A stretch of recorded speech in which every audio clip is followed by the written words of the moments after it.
Tonight on the all-night drive-in picture show. Why didn't you inform me of your coming here? How could I inform you? You ain't got no telephone.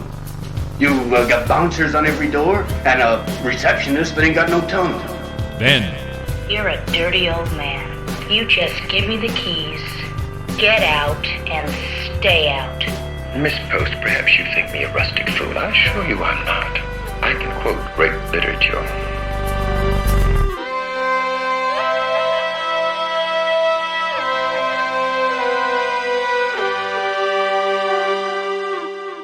and now, here are your projectionists. Don't look at their hands. Ryan Mason and Charles Wood. Welcome to the all-night drive-in picture show. I am Ryan Mason, and he is Charles Wood. Chuck, how are you? I got like a couple of rashy spots that I'm trying to deal with. Well, how about that? We have a double feature from director S.F. Brownrigg tonight, a double dose of Don't movies. Don't look in the basement and don't open the door. Grab a speaker. It's time to start the show.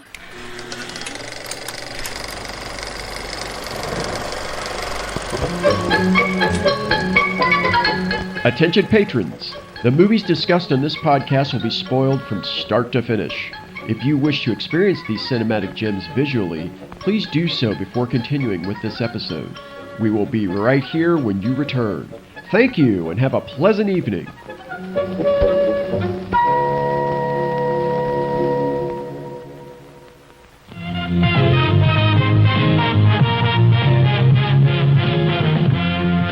And now, please enjoy our featured presentation.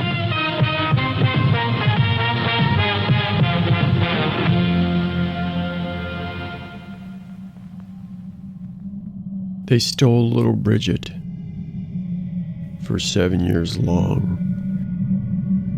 When she came down again, her friends were all gone. They took her lightly back between the night and morrow. They thought she was fast asleep, but she was dead with sorrow. They have kept her ever since, deep within the lake, on a bed of fig leaves, watching till she wake. By the craggy hillside, through the mosses bare, they have planted thorn trees for pleasure here and there. Is any man so daring as dig them up in spite? He shall find their sharpest thorns in his bed at night.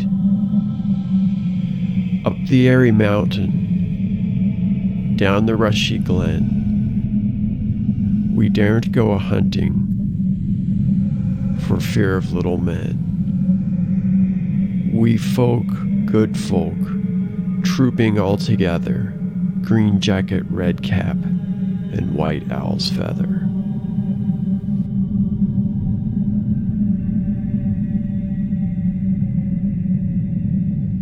This is Don't Look in the Basement. The line between sanity and madness can be crossed in a single step. And with this step, you enter the nightmare world of terror. On the day the insane took over the asylum. Don't look in the basement.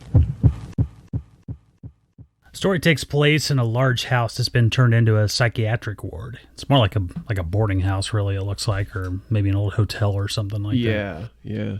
Dr. Stephens runs the joint, and he lives in the hospital as well as the rest of the staff. It's meant to be experienced as a family environment rather than a psych ward. There's no locks on the door, and the staff members' rooms can be right next to a patient's room, which becomes important later on in the movie. The movie opens with the introduction to three characters. Sarge, who is a PTSD-affected war veteran who watches from his hospital window for the enemy night and day. Sam, a large man-child. And Harriet, a mother who is overprotective of a doll she believes to be her daughter. She threatens to kill a nurse named Jane if she tries to take her baby away. And she threatens about anybody that tries to take her baby away. She's very attached to that baby. Sam has a toy boat that he wants to put in the water and asks Jane to help him out. Jane informs Sam that she has decided to leave the hospital and she was on her way to tender her resignation. Sam doesn't want her to leave him alone. Meanwhile, another patient named Danny, who looks a lot like Danny Bonaducci and is intensely annoying, steals Harriet's baby, sending Harriet on the warpath. Dr. Stephens is trying an experimental therapy on a very angry patient they call the Judge, that being his profession before he went insane. Now use the axe, Judge. Listen to me, Judge. Use the axe, Judge. Go ahead, Judge. Use the axe. Use it. Again, Judge. Once more again. Strike out. Harder, Judge. Now again. That's it, Judge. Hit it again. And again. Strike it. Strike it.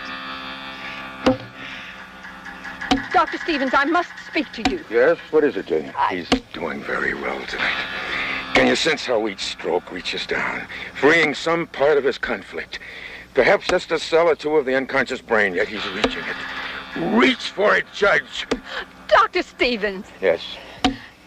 Doctor, I've come to a decision about all this. I just can't take it any longer. Harriet threatened me again tonight. I'm leaving. Well, you said you had someone else coming out tonight, someone to help. I can't accept that decision, Janie. You're a professional. I won't allow you to do it. Jane comes out to resign to Dr. Stephens, stating that she just can't take the threats from the patients anymore. And no sooner does she resign, but the Judge buries the axe in the back of Dr. Stephens. I like the way that was set up. When Jane walks out there, that shot is really cool. Yeah. And it's a kind of a long shot. And I kind of wish everything had been done in that one shot, but Brownrigg cuts in close, and it's a lot of POV stuff and everything. Yeah. Brownrigg was good at setting up the feel of the movie right away, like the vibe of it. I think somebody described it as well-shot schlock, which is probably about right. And I don't even know that it's really well shot throughout. I mean, it has its moments for sure, but it's got some really expressive lighting in it. And, you know, making movies is really hard, right? It's really hard. Sure. So any kind of expressive lighting you can do, you should totally do it. And I think maybe he just did that possibly because it was shot in one house and you got to try to make that one location interesting. Right. Or it could just be that was his thing. He just wanted to do that. I mean, having seen a couple of his other movies, that does seem to be Brownrigg's MO as far as cinematography goes. Right. Have a lot of expressive lighting and jagged shadows and light shafts and stuff like that. Yeah. In this movie, though, sometimes I felt like his grip was a little too tight, which this was his first movie as a director, but he had also been an editor. So I would have thought that he would have shown a little more restraint simply because it might have been easier to just stay in that long shot on the Judge. Because to me, burying the axe into Stephens' back is more shocking if we just kind of see it in a stark wide shot or an establishing shot. You know what I mean? Right. Like when Nurse Jane walks out there, everybody's in the frame, and it just seems like it would have been more shocking there. But maybe it was done because the axe blow wouldn't look as good from the long shot as it did up close. Yeah.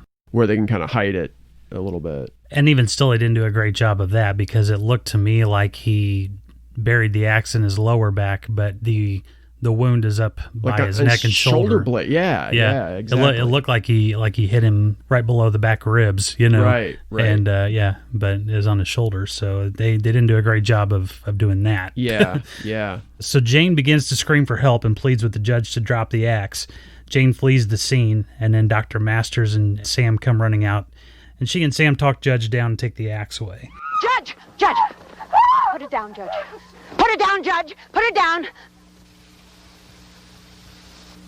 That's right.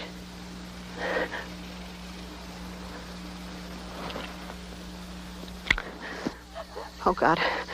Oh, how did this happen? I don't know. Oh, get out of here. Judge. We're not going to do anything foolish. Get the axe, Sam. Very quietly, we're going to walk into the house. Come on, Judge. Don't look at Dr. Stephens. I'm going to help you. Come on, quietly, calmly. That's right. Into the house. I'm coming with you. That's right, Judge. Sam, put the axe down on the ground.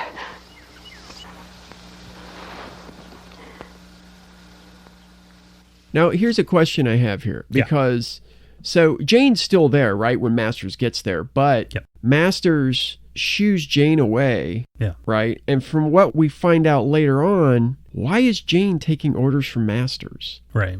That's the thing that always gets me in this film is that, and it could be something I'm missing, because I miss a lot, but I wonder about that. Once the movie shakes out, you look back and you say, oh, okay, well, I guess the Jane thing was kind of a red herring. Her listening to Masters was kind of a red herring. Right. But why isn't she telling her, well, who are you talking to? So Dr. Masters tells Sam that she's in charge now and she's going to take care of the family. And some things got to change around here. Take care of the family. and including Cameron. Yeah. Who's he? It's the judge. Oh, okay. Who's this Cameron fella? Sam, listen to me. From now on, I'm going to take care of the family. I'm going to take care of Cameron and Janie and all the others. Do you understand? But Jane is leaving. Oh? All right, listen to me. I'll be back in a few minutes to tell you what to do with Dr. Stephens. Do you understand me? I'm coming, Judge. That's right, quietly, calmly.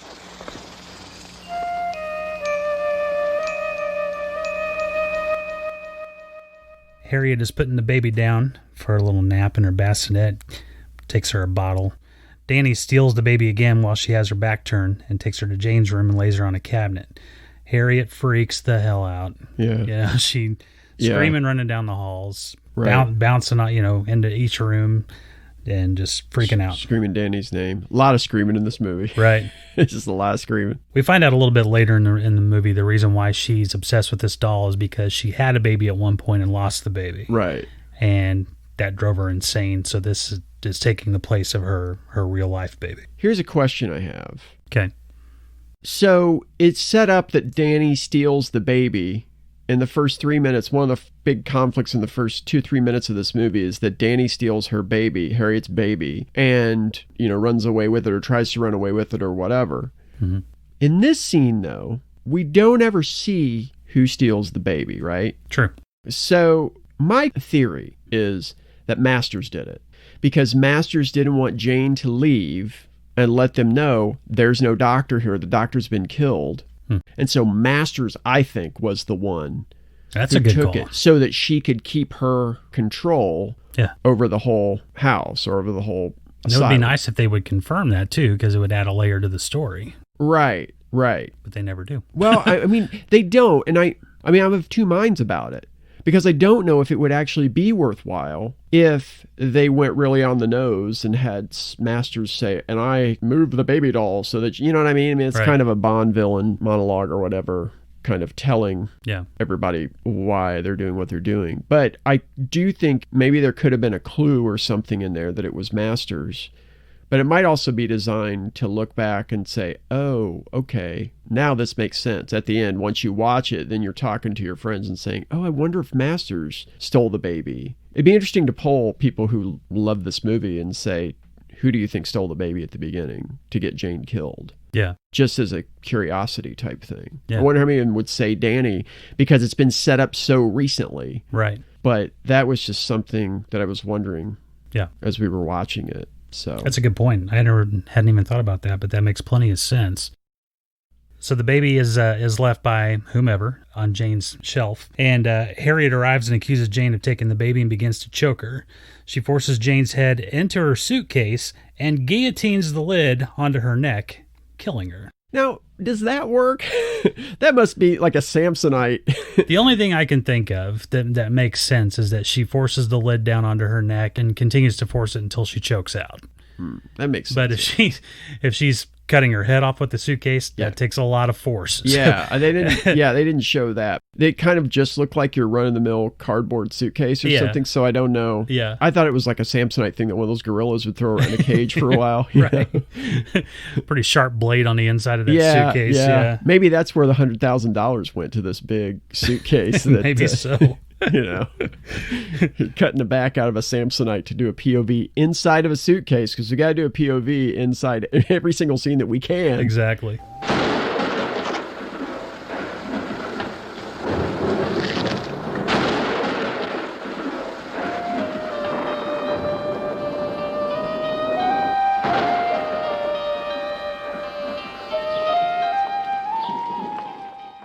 Enter Nurse Charlotte, played by my girlfriend Rosie Holiday.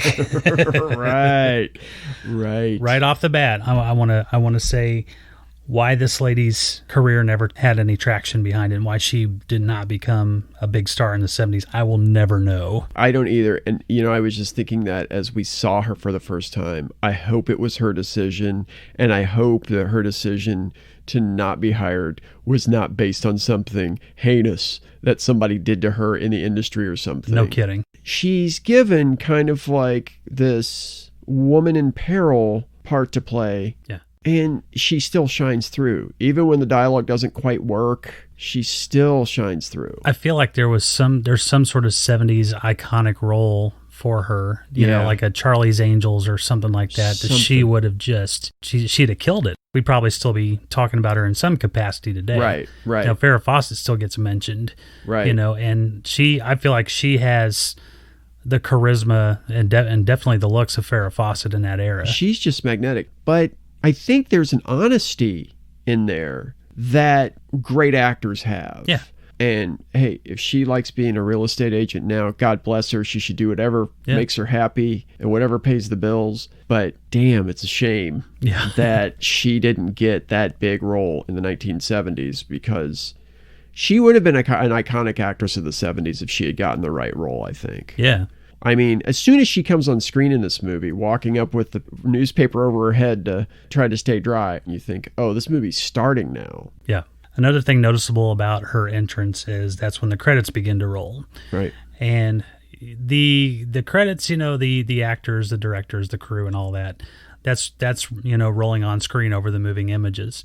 But then we see the title of the movie, and it's the title of the movie in big, goofy B-movie characters over the top of fall foliage in a still shot, and then right back to it again, right back to the moving images again. Well, I think it's kind of seems so out of place. I think it's because it's a classic drive-in thing. This movie had 3 different names. Yeah. It was called Don't Look in the Basement, The Forgotten, Death Ward Number 13.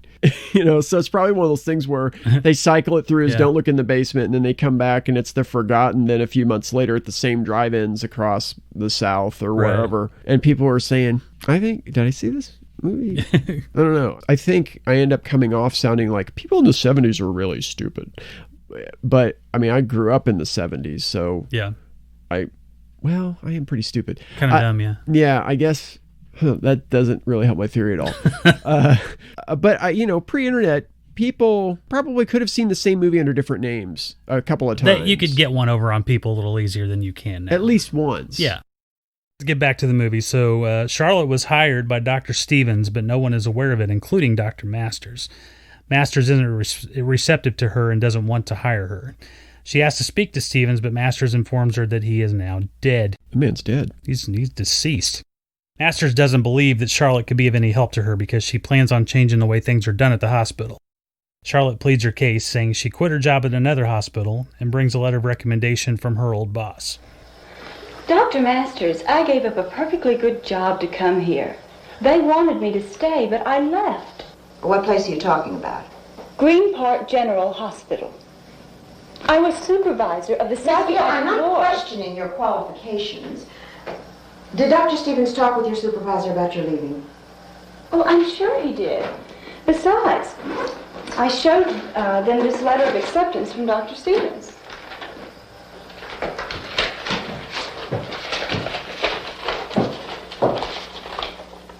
Then they knew about your coming here, then? Why, yes.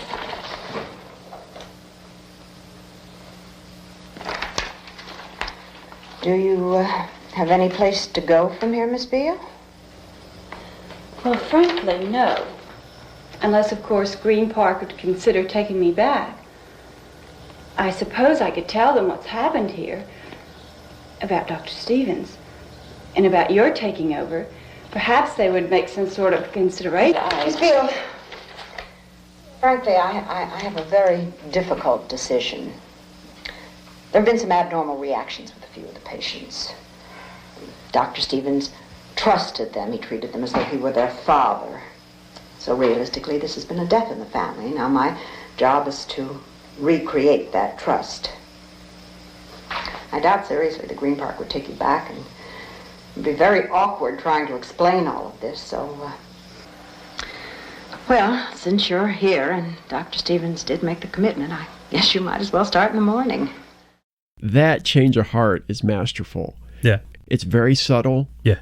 You can just barely see the gears turning, but she makes it so fluid that if you were Charlotte in that situation, you wouldn't really bat an eye. It's funny about Weinick, too, is that she, in some of these scenes like this, her dialogue and her delivery is great. Yeah. Really good work. But when you get her in moments of peril, you know, she starts hamming it up. She's Charlton Heston. She's a bad soap opera actress, just kind of going nuts. And when she goes crazy, it's like, I didn't find it very believable. In that first scene, right after Judge kills Dr. Stephens, when she commands Jane, get out of here, right? That's pretty believable. Yeah. But I really think with her character arc, it probably would have been better to see the cracks form a little bit more gradually. Right. So then at the end, once that reveal happens that she's a patient too, then the viewers can think to themselves, oh, shit. Yeah. Masters explains that Stephens' school of thought was that insanity wasn't a breaking point for patients and that they must use their own power to gain control of their senses again. The patients are unloved, unwanted, and forgotten, thus the alternate title of the movie. And it's their job to show them love and care for them. She shows Charlotte to her room at this point. This is it. I hope you'll be comfortable. I have a lot of things to do now, so if you'll come into my office in the morning, we can go over your routine. Thank you, Dr. Masters. Good night. Oh, Dr. Masters, where are the patients' rooms? Well, they're right next to yours, and upstairs. As I said before, we're a family, and it's for that reason there are no locks on any of the doors. Dr. Stephens didn't believe in the doctor-patient relationship. Good night. Good night. Charlotte says that at her previous job, she was a supervisor of the psych ward. Yeah. And I know that she wanted to work with Dr. Stephens, but when Masters takes her up to her room and tells her that patients just live next door and over there and over there, and they're all over the place and sleep tight, you know? Yeah. She gives this look kind of like, oh man, what have I got myself into? Yeah. It seems like she would know that about Dr. Stephens if she really wanted to work with him. Yeah. The other thing is that she's a supervisor and she really doesn't fight Masters very hard. Right. All the way along until the end where Charlotte and Masters both just kind of go bananas. Right. So seeing that on the close viewing, I'm thinking that makes me feel worse about Charlotte's character than I did when she was just kind of like an up-and-coming nurse who needs a job. Right. It almost doesn't make sense unless she is really interested in his experimental therapies. Right. And trying to learn off of that and maybe expanding on it at some point. Exactly. But then she doesn't seem to really understand that the patients live right next to the staff. Right. Which I would think would be a central tenet of his treatment plan. Right. There's a possibility of conflict there that they didn't follow up on. And that probably would have smoothed out some of the things in the story that weren't smoothed out, like the mysteriously locked front door later in the movie. Right. That was puzzling, I guess. Yeah. Agreed. Later, Charlotte's leaving the bathroom and she hears Danny cackling in the background.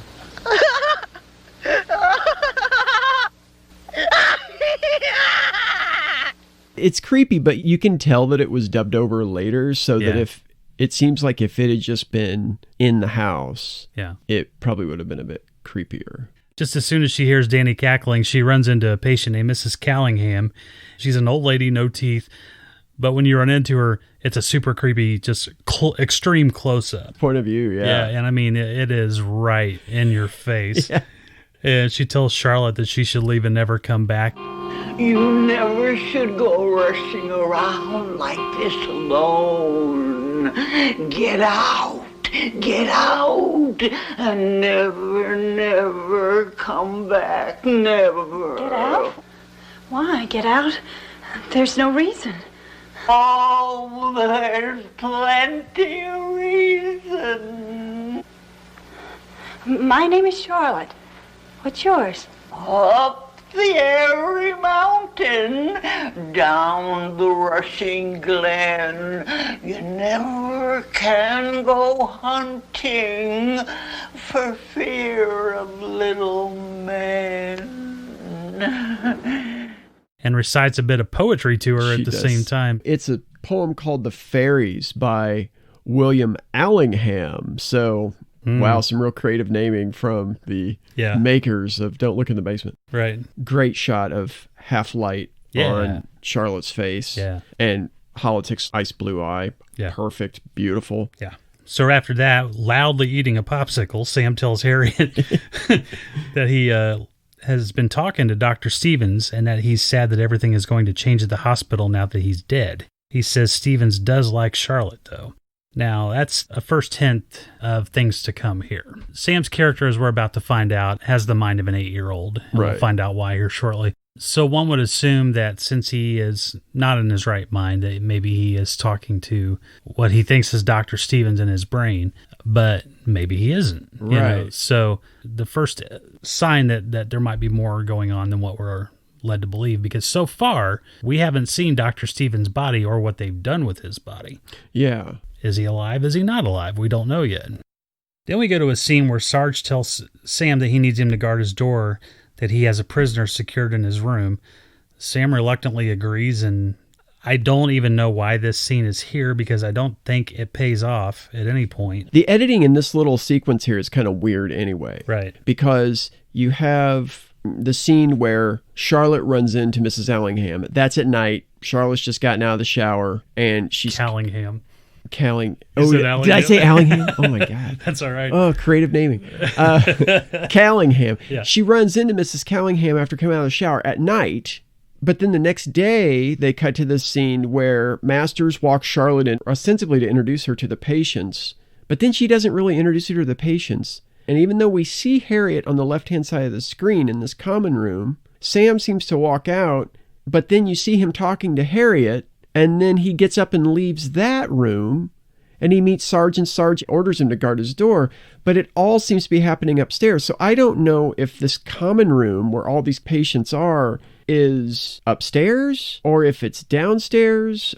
Sam's the logistical issue here, because when he moves past the camera, it looks like he's leaving, but then in the very next scene, he's talking to Harriet. But we just saw Harriet on the left-hand side of the screen in the common room, and he's walking away from her. So I don't... Right. It doesn't work out. Yeah, and then Jennifer is sitting off to the side on the floor. Sarge is pacing behind a couch. Right, near the window, yeah. Right.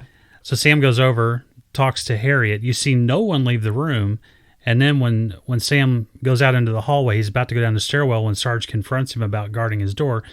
Sarge is there, apparently has someone in his room, and he's wearing a helmet. Yeah. Like a military helmet. So either that's some really bad continuity, or it's just multiple scenes that don't make sense together. And sometimes in movies like this, I don't know if those types of editing choices are based on trying to create a nightmarish vibe. But this probably a quarter felt like that. But then 3/4 to me, it felt like it wasn't necessarily edited with any real consideration to the logistics of what just happened in the previous scene. There are a lot of weird little sections in this movie, but some of them make a lot more sense than others. So now we're at the scene where Masters and Charlotte are talking about the backstories of the different patients. Sarge was actually a real sergeant, and because of his training, he has been asked by Masters to watch over Jennifer, who has attempted to escape several times, which is why he keeps her prisoner in his room. Right. They then move on to talk about Sam. Sam was the last patient that Dr. Stephens lobotomized, and now Sam has the mind of an 8-year-old. That broke Dr. Stephens' heart and actually was the reason why he changed his approach to medicine. I do think it's funny, too, talking about Sam, that anything that he does requires that there be a popsicle at the end of it. Yeah, exactly. This man is crazy for popsicles. In that respect, I identify with him. If I could have a popsicle at the end of everything I do. It looks like his popsicle choice is grape also, and I agree with that. Heartily endorse agree with that. The grape popsicle. Grape, strawberry, that's pretty much about all I And whatever green is. Is that lime? Lime, yeah. I'll take it. Sometimes it's sour apple, and that shit can go to hell. Yeah, I'm sorry. That's sour apple stuff. That's a millennial thing. You know, I like an orange popsicle too. Orange popsicles. Yeah. Yeah. It's one of those things where popsicles and candy kind of ruin me. Yeah. Because now whenever I see watermelon, I think, oh, I want a piece of watermelon. And then I eat it. I was like, this doesn't taste like a Jolly Rancher. No. So, or when I see a grape and try to Grape like stuff never tastes like it doesn't taste like candy. Or it doesn't taste like Dimetap. I'm telling you that. If it doesn't tace like Dimetap, to me, it's not great. You've had your share of Dimetap. Yeah, it's like, this grape won't put me to sleep. Drank a bottle this morning, didn't you? yeah. I'm drinking it right now. Yeah, grape stuff. I mean, if you eat a grape, it doesn't taste like the candy. No. You know, and the grape juice, sometimes I get the grape juice in the candy. Pretty close. Yeah. Yeah, you get that kind of sour bite, but not too sour. But you don't want to read the ingredients label when they do get it close. No. You know, you just don't want to get into that. But I do like an orange popsicle, though. It's an orange popsicle. They discuss another patient named Allison. Allison's father left home, and then her stepfather. Pretty much every man that was in her life had left her at some point. Then she falls in love with the man that ends up pimping her out to other men, and then he left her for another woman, and that sent her on her downward spiral. Right. Her need for a partner drove her crazy. Now she's a stage 4 clinger. Yeah. Yeah. They begin to discuss the judge's background, which bleeds into the next scene, where Allison enters the judge's room as he's getting dressed. My name is Oliver W. Cameron, jurisconsult, judicator of the Court of Appeals, doctor of jurisprudence. What are you doing in my room? Well, I really dig all that mumbo jumbo. You know, it's just quality. What is that odor? Strawberry. Do you like strawberries? Ripe strawberries are the color of blood. Taste me. Please. Taste me. I can be anything you want. To be carnally minded is death. Come on. Now love me. He pushes her down on the bed and backs away from her, and then she begins to scream at him and tell him that he's incapable of love. He's repressed. Yeah. You know, as much as we talked about the editing in that previous sequence being really kind of off kilter and not really working all that well, seemingly, in this little sequence, I think it actually works really well. Yeah. Because Charlotte and Masters are talking about each patient in the office. You have Sarge come in, and then he goes, and then they're talking a bit more. Then Sam comes in. Already, this guy's left his guard post. I mean, Sarge just left him. Right. And he asked Masters if she wanted him to do something for her. Right. And she says, just stop bothering us, go away. Yeah. But I do like the editing when they start talking about Judge and Allison.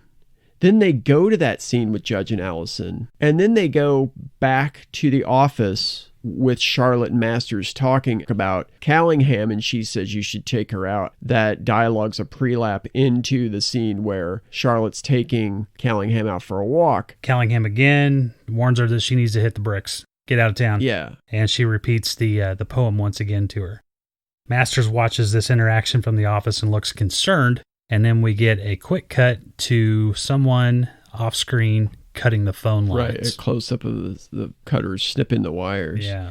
I thought that was edited really well. Yeah. You kind of get all these characters in there. For my money, they probably could have done this using all the characters and been kind of a setup for the world, and they probably could have done it somewhere other than 25 minutes into the movie. Right. But it was really well edited, well put together. It got across what it needed to get across. It reinforced what it needed to reinforce. Yeah. I thought it was really, really interesting.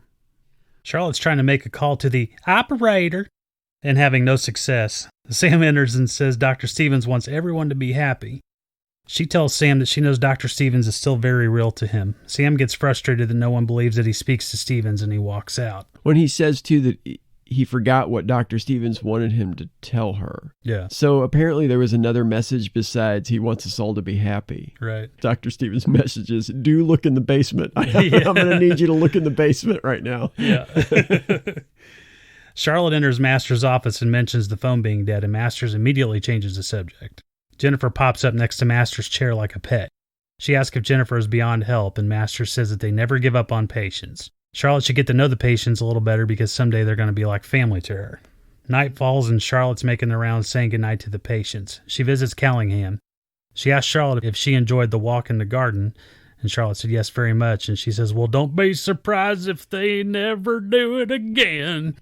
I could just put the quote in there, yeah. Well, go ahead. That's enough for tonight, Mrs. Callingham. Oh, you liked our walk in the garden, didn't you? Yes, I did. Well, don't be surprised if we never go again. The next morning, Charlotte checks on Callingham to find out that her tongue has been cut out. Out, son. Yes, she's been talking a little too much. Yeah. Master says that Callingham did it to herself, that she was likely hallucinating and that she can't control herself anymore. She tells Charlotte that it's best that she not discuss what Callingham supposedly did to herself with any of the others, and that Callingham needs to accept what she's done now that she's received treatment for it. Charlotte asks Masters if she's ever afraid, and she replies that she's always afraid. Even though she's not in her right mind, she also knows that what she's doing is deceptive. A phone repairman arrives to fix the phone lines, saying that there's some weird voltage readings going on. He lets himself in, and the first people he meets are the tongueless Callingham and the judge. Callingham mumbles incoherently to the repairman. The judge translates that his being there could mean grave danger. The repairman leans in and discovers Callingham is missing her tongue and is shocked. As he's doing this, the judge pickpockets a screwdriver from the repairman. He asks for his screwdriver back, and the judge quickly flips it into a stabbing motion, but then hands it over gently. The judge offers to take him to his chambers, but the repairman says no thanks and quickly bails out. I love that he thinks Callingham has some sort of virus. He's like, I hope that's not catching, lady. Yeah. The repairman here, this dude's hilarious. Yeah, his name's Robert Dracup. Is the actor's name. But the funny thing to me is that he has this little part in this movie, and he still gets a first and last name in the credit. His name is Ray Daniels. He's the phone man. So they never say his name as far as I know. He says his name's Ray at one point. Yeah. He's hilarious. Like, when I look at this guy, I think of Texas. This is what I think of when I think of Texas. This guy, good old boy. Yeah. He's kind of a Mac Davis type character. It's as if Mac Davis sold cars. Yeah. Yeah. Exactly. Yeah. Exactly. So then the repairman runs into Masters in the hallway, and Masters gives him all kinds of hell for entering the building without her permission. And it basically boils down to him saying, do you want me to fix the phone or not, butthole? Yeah. I love how he asked Judge and Callingham, why didn't you guys call if you're having problems with your phone? It's kind of like, were you going to send smoke signals here? Yeah. And then he says something later about... Master says something like, I didn't call you or I didn't call you out here or something like that. And he goes, well, how could you? You ain't got no phone. Yeah, exactly. So Ray's been token up just a little bit in the car before he came in, just to even it out. So she finally relents, shoves him out of the way, and tells him to follow her. She takes him to the closet that houses the phone wires. And so then she gives him strict instructions. Don't talk to anyone else. Get your job done. Get the hell out of here. Right. And his man's like, yeah, all right, lady. Whatever you say. Whatever we got. Yeah. So then Allison enters, and it's a man. Ooh, God. Yeah, she does. Yeah. She gets a little fainty. Oh, yeah. Ooh, vapors. Ooh. Yeah. She enters and immediately starts coming on to him. You're kind of handsome. What's your name? Now, look, honey, I'm just the telephone man. Don't be afraid. Look, sweetheart, you're a good-looking gal and all that, but this ain't my bag. Not in the closet, it ain't. Now, cut it out. I ain't even supposed to be talking to you, or nothing. Don't be afraid. Don't back away from me. You love me. You do love me. Say it. All right, already. I love you. Now cut it out. Huh? But she continues to force herself upon him and shuts them both into the closet together. Yeah. Does she kill him here? I don't think she does. You don't think so? I can't figure that out. I feel like it's probably Masters again. You think so? Yeah. My assumption is that he probably went ahead and just gave in to her. Yeah. And Masters probably has an idea that's going on. And as soon as Allison leaves him by himself, then Masters probably comes in and kills him. Yeah. I'm trying to think of why Masters would do that, but then I guess maybe because he says to her when they're talking on the landing, when he first runs into Masters, he says, "Which one are you? Because you got some Twilight people out here." I love that. Twilight people. Which one are you? And he like tilts his hand to the side, back and forth, like, or yeah. Which way you swing? That was great. And I wonder if maybe because he said something about like you just let these people wander around out here or something. I think to her, and so maybe she took that as, oh, this could be problems because this guy could go out and tell whoever that something's afoot up here, something's not right. She definitely doesn't want word getting out, so also by killing him, he's not going to fix the phone lines either. But he also doesn't show back up to the phone company. That's the thing, is the phone company knows where he's going. I imagine the timeline of this movie, at this point, things probably start going downhill within the next 24 hours, wouldn't you think? Yeah, I think so. But still, he'd have to go back to work that night, and people would wonder why he didn't report back. Right. If that guy's not back within 24 hours, unless he's just has a penchant for day drinking or something. Or he's just some independent contractor that doesn't have to answer to the corporate people. Or maybe somebody somewhere is going, oh, Ray, he's probably out having sex in a closet with some random woman again. We're starting to get into Clerks territory here, where we're talking about, the contractors building the Death Star. Yeah, right. Well, let me talk to you about how Ray became a phone repairman really fast. He's got a first and last name. He has to have a backstory. Let's just do it right now. Let's just hash it out right here on the floor. Definitely.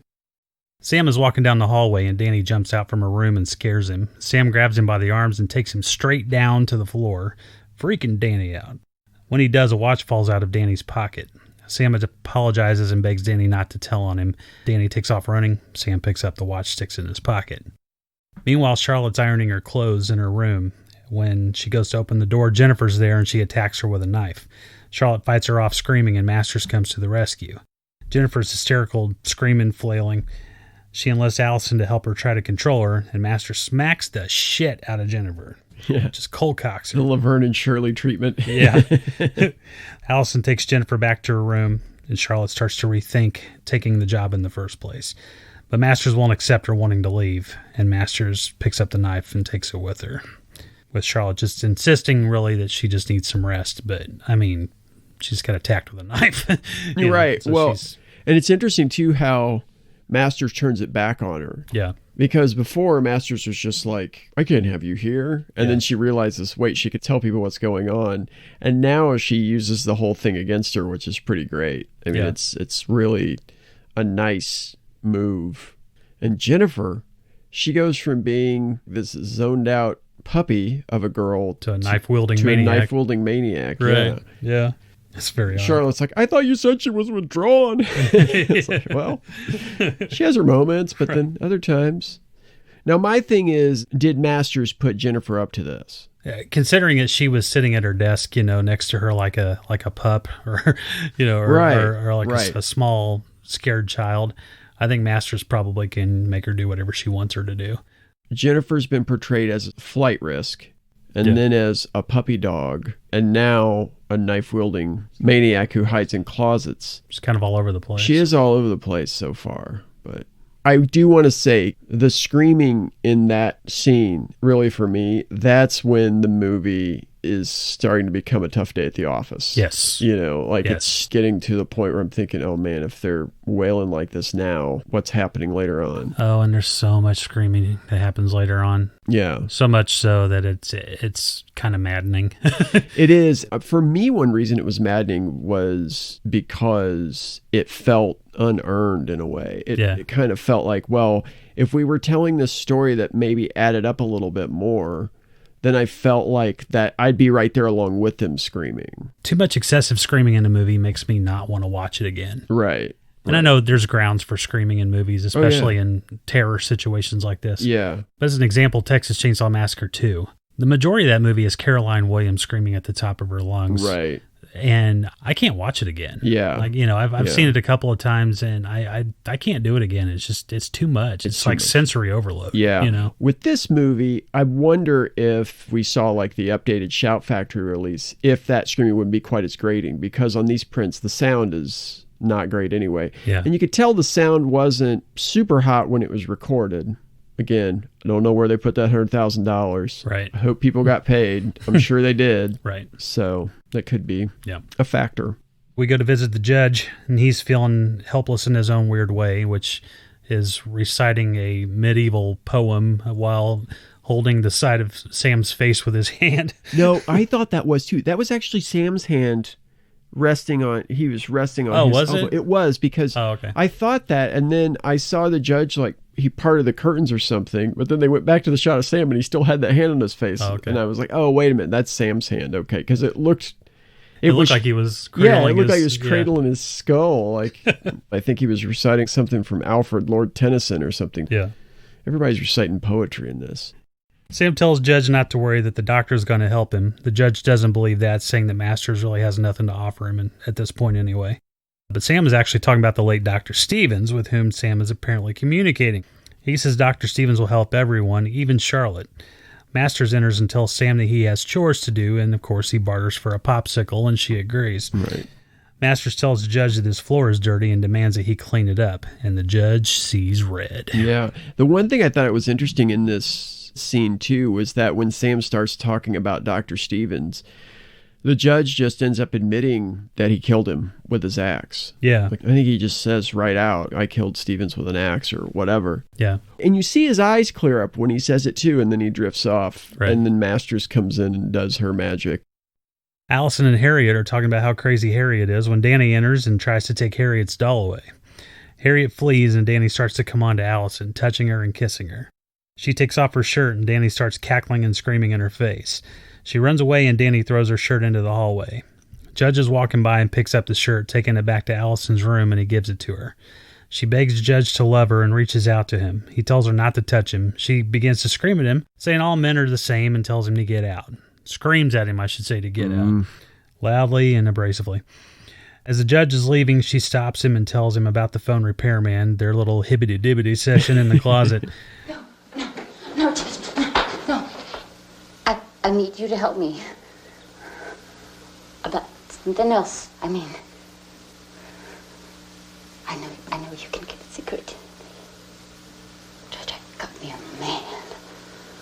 Yeah, I was with him yesterday. Right here. Oh, he's sweet with beautiful limbs. I think maybe he's gone. I think maybe he's looking for me and he can't find me. He's the most beautiful man anywhere, and he loves me. You always did have an eye for such things. Judge, he wants me. Please, help me find him. Naturally, I must weigh this new evidence very carefully. Oh, Judge, please.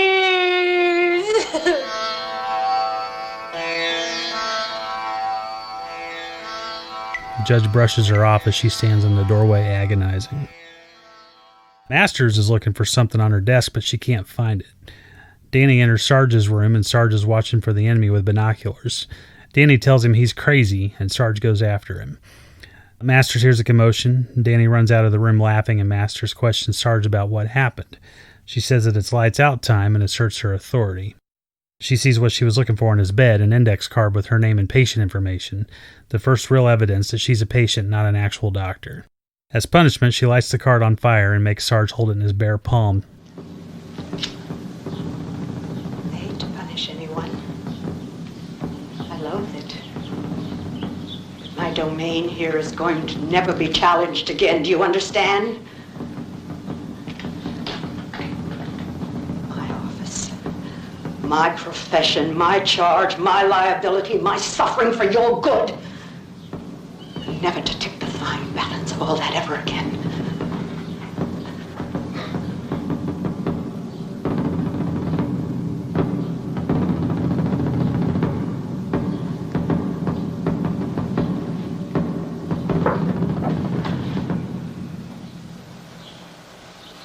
Good night, Sergeant. I think you said at one point, there are a lot of questions in this movie. And there are a lot of questions that aren't answered. Lingering questions. Yeah. Even after the movie's over, you're like, well, what about this? What about that? Still, yeah. I can kind of take a few questions. There are a few things that are just going to fall off the mountain and you're not going to know what happened to them. Sure. But Masters goes down to her desk and her desk is just a complete disaster. And she noticed somebody's been rifling through her desk. Mm-hmm. I mean, it seems like she's going up to maybe go to Charlotte's room, but then she hears the commotion and goes up to Sergeant's room. And when she goes up there, then she just finds this index card with all of her information on the bed or on the floor or whatever. And it doesn't appear that the Sarge is doing it. Right. I don't for know one, why he's rarely ever out of his room anyway. He's always watching for the enemy. Right. I think that was why the back nine in this movie just feels kind of tougher, because there were a couple of connections I think that they were asking us to make that I felt like I couldn't make with the information I had. I think they're wanting you to just go ahead and assume that it's Danny that did it, because he's sort of the hospital klepto. Yeah, that's true. They've established that he likes to steal things. So I guess we're to assume that Danny did it. Maybe he dropped it right there at the end of the bed before he started making fun of Sarge, but it'd be very helpful to see that happen. Right, or it could have been something like when he and Sarge were scuffling because he throws a blanket over Sarge's head and the Sarge pushes him as like, get out. Maybe it fell out of his pocket or something. I don't know. But I mean, we had a shot of Danny walking down the hallway, loping around, trying to find trouble to get into. Right. So if we have that, can't we just have the card in his back pocket? Yeah. What's frustrating about this movie is that there are some sequences that are really good and are edited well and put together. The performances are good. Mm-hmm. But then that's what makes some of these other sequences where things are murky, it makes those harder to accept. Yeah. Because if you looked at the movie and said, well, this is an exploitation movie, then you could kind of think, well, there's some potential here. There's a hook here. And yeah, it was just executed kind of poorly all the way across the board. Sometimes with this movie, it seems like there's just not a lot of consistency. Right. And you're kind of left wondering, well, what the hell, man? You had that one sequence that was brilliantly edited, and now we have kind of big questions in a single sequence. Maybe as we go on and we talk more about this movie, maybe some of these questions will be answered. Sure. The next morning, Sam approaches Charlotte and says that Dr. Stephens is worried about things. He hands her the watch that Danny dropped. He said that Dr. Stephens said that she would know what the watch is all about and he wants to help her. Okay. Mm-hmm. The inscription on the back appears to be Stephens' initials. He urges Charlotte to take the watch, and she does. This scene makes no sense. Never send a crazy man to do a sane man's job. Yeah. And this watch really never comes back into play throughout the remainder of the movie. And the way she blows him off is so strange, because she's tried to engage with patients, or she's supposed to be trying to engage with patients more. And she's just kind of like, that's nice, Sam, go on. And when she sees the watch, she kind of looks at it as if, did you steal this? Or something. Yeah. But then she just kind of holds on to it and just keeps doing the inventory on the one little tiny pharmaceutical cabinet they have in the entire thing that apparently needs to be inventoried every day. Yeah, no kidding. From there, Charlotte's in the garden with Danny, trying to get to know him. She touches his shoulder at one point. Nothing sexual, just, talking to him. Oh, touches his shoulder. And he ends up kissing her on the cheek and hands her a wildflower. She walks away and he cackles about nothing. A single shot scene. Love the way it's blocked. It's just those two center of the screen. Flowers kind of tall in the foreground. Really kind of a weird perspective and excellent. Really great shot. Just let it play out. And she's trying to be professional with Sam in the previous scene, but in this scene, he kisses her on the cheek and she just kind of smiles and shrugs like they're on a first date or something. Yeah.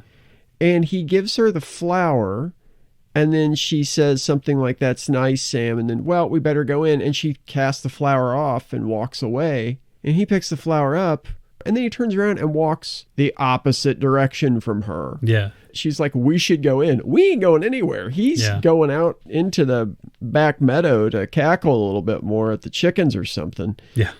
I don't understand what they were doing with Charlotte's character in these scenes. Right. I just don't understand. She doesn't really seem spooked by the fact that Danny kisses her. She doesn't say we have to have boundaries of any type. She just kind of blows it off. She blows Sam off. She was attacked with a knife last night or whatever in the chronology of this movie. And today she's just kind of like, oh, well, what are you going to do? Sometimes they're hiding in their closet with a knife. Sometimes they'll kiss you on the cheek and giving you a daisy. Sometimes they're handing you a watch they stole off a dead man. Who can tell? Every day's a different day here. I just don't get that. In a time when it seems like her character should be ramping up and trying to make changes and maybe starting to challenge Master's authority, she's kind of like, well, you just got to do what you got to do, Well, let's see if this next scene changes her mind, because later that night, Charlotte's asleep and the judge is standing over her with an axe. Yeah. This is what has to happen. Yeah. He rears back like he's going to cut her head off, and then he stops himself because Danny comes into the room. Danny gets in bed with her and starts to kiss her, and she wakes up and begins to scream. Right. As you would. Right. Danny kind of runs off, and then the judge is standing over her, just being all creepy judge. Mm-hmm. And he cryptically implies that he plans to kill her, but at another time. She tells him to kick rocks, and he leaves. So this is where the movie starts to run off the rails more, and I don't know if it's intentional or not. Charlotte informs Masters that there's some drugs missing from the medicine cabinet. Masters says she'll inspect the patient's rooms, and the first one she goes to is Jennifer's room. And she immediately begins to start tossing it, going through the drawers and throwing clothes on the floor, and then she finds, of course, the missing drugs.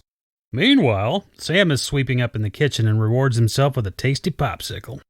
He opens the closet and finds the repairman dead. Well, where was the broom before that? Yeah, I'm assuming he was going to put it back. I don't know otherwise why he would just randomly open this closet unless he was supposed to sweep out the closet too. Right. Like you were saying, Sam's the only one who has chores in this house. Yeah. So, and obviously you can't trust the judge to chop wood. He kills somebody, Just make sure you keep your distance. Yeah. Yeah. Jennifer apparently is the welcome committee.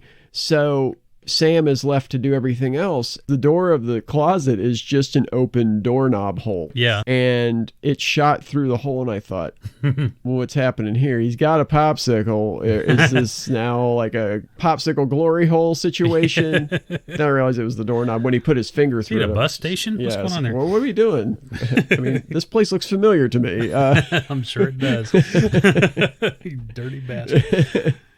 Jennifer returns to her room and is distraught over the fact that her room has been tossed and her drugs are missing. She runs to the medicine cabinet and tries to open the medicine cabinet, but it's locked. She sees the drugs on the desk. She bends over to pick them up, and someone shoves her face into what I call a paper spike, driving it through her eye and killing her. It says paper spike. This is like a spike that you would put memos on, or kind of like, they use them at diners, to like receipts. Put bills on and that sort of thing. Yeah, so drives her right through her eye. She smooths her hair back and then falls back and dies. Really weird. Director's probably like, we can't see your face. Yeah, please. Pull it back so we can see the spike in your eye. Gotta get the spike. Sam asks Allison to come with him to the kitchen so he can show her the dead body. She begins to wail over the loss of the man that loved her. Allison ends up back in her room weeping. Charlotte comes in to console her, and she tells Charlotte that Masters killed the repairman because he loved Allison. Allison informs Charlotte that Masters is a patient, not a doctor, and that she's a murderer. She says that Stephens let Masters pretend to be a doctor as part of her rehabilitation. She says that Masters will kill Charlotte if she tries to expose her as a patient. Charlotte leaves the room and runs into Callingham at the bottom of the stairs. She asks if it's true about Masters being a patient and if she cut out Callingham's tongue, and she nods yes. Charlotte then approaches the judge and asks if it's true. And he not only confirms that it's true, but he also confirms that Charlotte, too, is a patient. Judge! Is it true? Is it true about Masters? Then you know too. I've got to hear it from all of you. You know already. It's too late. We know about you. About me? We've been informed about you. The verdict is unanimous. You too are a patient, my dear. No! That's not true! Now, that I don't buy. I think Masters is probably setting it up that way. She came there on her own accord. Nobody brought her there. Right. She got out of a cab or the bus or whatever and walked right into there. So she's not a patient, obviously. I think the only thing that keeps me from saying, oh, I don't buy that Charlotte is a patient, is her reaction to him saying that. Because her reaction is not, what? What are you talking about? It's, no, I'm not. And it's really overly defensive. Right. And it's overly defensive in a manner that makes me think that she might have had something in her past that would possibly make her eligible to be a patient at this place. You're right. She arrived on her own power, but we never saw how she got there. Yeah. We just saw her walking in the rain with a newspaper over her head and a suitcase in her hand, but we never saw who dropped her off, and we never saw what kind of... So I don't know. I mean, obviously you would think that if she got there, she would get there in a paddy wagon or something. Yeah. But and maybe her letter of reference, of referral or whatever, was a letter stating that we think she'd be a good fit in your hospital with your experimental procedures. Right. Yeah. And this is her thing. And she's told it's a recommendation letter, or she thinks it's a recommendation letter. Yeah. You got a couple of things going on in that scene, right? You have the idea that she's starting to realize that Masters is a patient there as well. Yeah. But she's also then being told that she's a patient there. So if she's realizing that Masters is a patient, then I guess that could possibly account for this overreaction to what the judge says to her. But there's a certain timbre in there that I'm just kind of like, it actually made me question whether she might have been a patient or not. Maybe that's the 1-2 punch of it, is that Masters is a patient. Yeah. Oh, and by the way, so is Charlotte. She's crazy too. Yeah. It could go back and kind of in some way explain why there was a sense of urgency, and then her character kind of flattened out there for a while with Sam and the watch and with Danny kissing her on the cheek in the meadow. Those two things kind of don't fit because her attitude had just kind of changed, and she stopped being urgent about things and just kind of went back to baseline, and then got ramped up again when Judge threatened to cut her head off in the bed.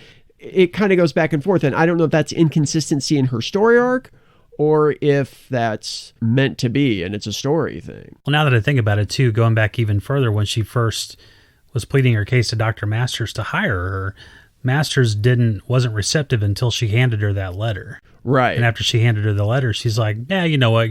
We'll keep you around." Yeah, and in maybe she read the letter as a referral as a patient. Right, and that's a good point. In that scene, we thought originally, oh, she's doing that because she doesn't want Charlotte to go back and tell them that Dr. Stephens died. Yeah. But this is one of the questions in this movie that I find interesting. Yeah. This one question was really good. Allison comes into Masters' office and sees Jennifer's dead body on the floor. She calls Masters out on her deception and her murderous ways. Masters tells her to go to her room. Allison tells her the jig is up. Charlotte knows about Masters. Masters' way of helping people is killing them, it seems. She attempts to shove a syringe in Allison's arm, but Allison gets control and shoves a needle in Masters' arm instead. Masters says she has no time to sleep, that she has patients to help. Now, I know that we've been kind of getting on Annabelle Wienick's case for most of this movie. Yeah. She's really good in this scene. She realizes everything is going out of control. Yeah. So she becomes very withdrawn and very sullen, and you start to realize her stride manner was a front. Yeah. She didn't have control, and now she's further losing control. And I thought Wienick played this just perfectly. I mean, she's really good when she's playing it low key, when she's keeping it level. Right. And here, I mean, she's distraught, but she's handling it like she's sad, not that she's hysterical. When she's hysterical, she's a ham. Like, from her dialogue, too, if I'm getting it right, it sounds like in the past she did have a medical background. Right. She says if one mistake ruins everything or something to that effect. Yeah, yeah. Like she did something in her background that ruined her career and ruined her life, it sounds like. Right, right. I think there is some comment there to be made about how women are viewed versus men. Because I would say that Dr. Stephens is probably crazy. Yeah. For what he's trying to do with this sanitarium. Giving a violent man an axe is not a good idea. Right, right. I wonder how much of a comment this is. I don't know. Right. It might not be a comment at all. It might just be, okay, this makes sense for her backstory. A lot of filmmakers, you try to put this layer of analysis on their movies and they're just like, yeah, dude, I wasn't thinking about that at all. Yeah.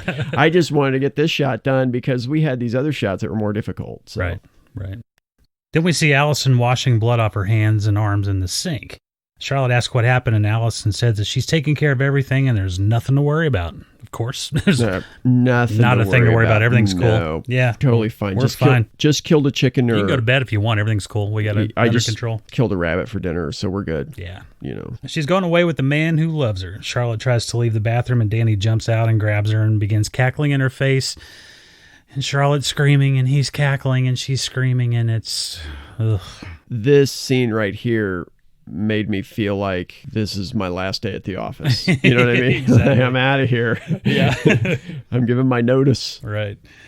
She makes it back up to Allison's room to find her already in bed with the repairman's corpse. So in the time it took her to run from the bathroom to Allison's room upstairs, Allison's already changed into a nightie. She's put on eye makeup, and she's already in bed with blood on her mouth from making out with a corpse. And she's gained like 3 pounds in her face. Yeah. Face is a little... just a little fuller, Maybe she's pregnant already. Who knows? Yeah. I mean, that dead phone repairman, he looked like a virile guy. Yeah. And Allison tells Charlotte that it's rude for her to interrupt them on their wedding night. It's a fair point. Sure. This is one of those little sequences. It just doesn't work. No. Here's my thing. I don't know if it's supposed to be that way. Yeah. I don't know if we're supposed to be seeing Charlotte go nuts so that time kind of collapses and it becomes nightmarish and dreamlike. Yeah. But I question it. It's not like he's got a movie studio to answer to at this point either. I mean, this film is obviously low budget and all on the director, I would say, at this point. Right. And if he's an editor and it's this poorly edited, it's on him. Well, the thing is that there are points in this movie where it's brilliantly edited. Yeah. It makes me wonder if maybe they shot some stuff and for some reason they couldn't use it. Yeah. I mean, that's entirely possible. Yeah. I think Brownrigg was more creative on his absolute worst day than I am on my absolute best day. So I feel like there's got to be some explanation. I just don't know what it is because nobody talks about the movie really except for people like us who talk about what they love and don't love about it for the most part. Right. Charlotte's looking for Sam and ends up finding Jennifer's body instead. In the background, we see Master's legs in the shadows. Yeah.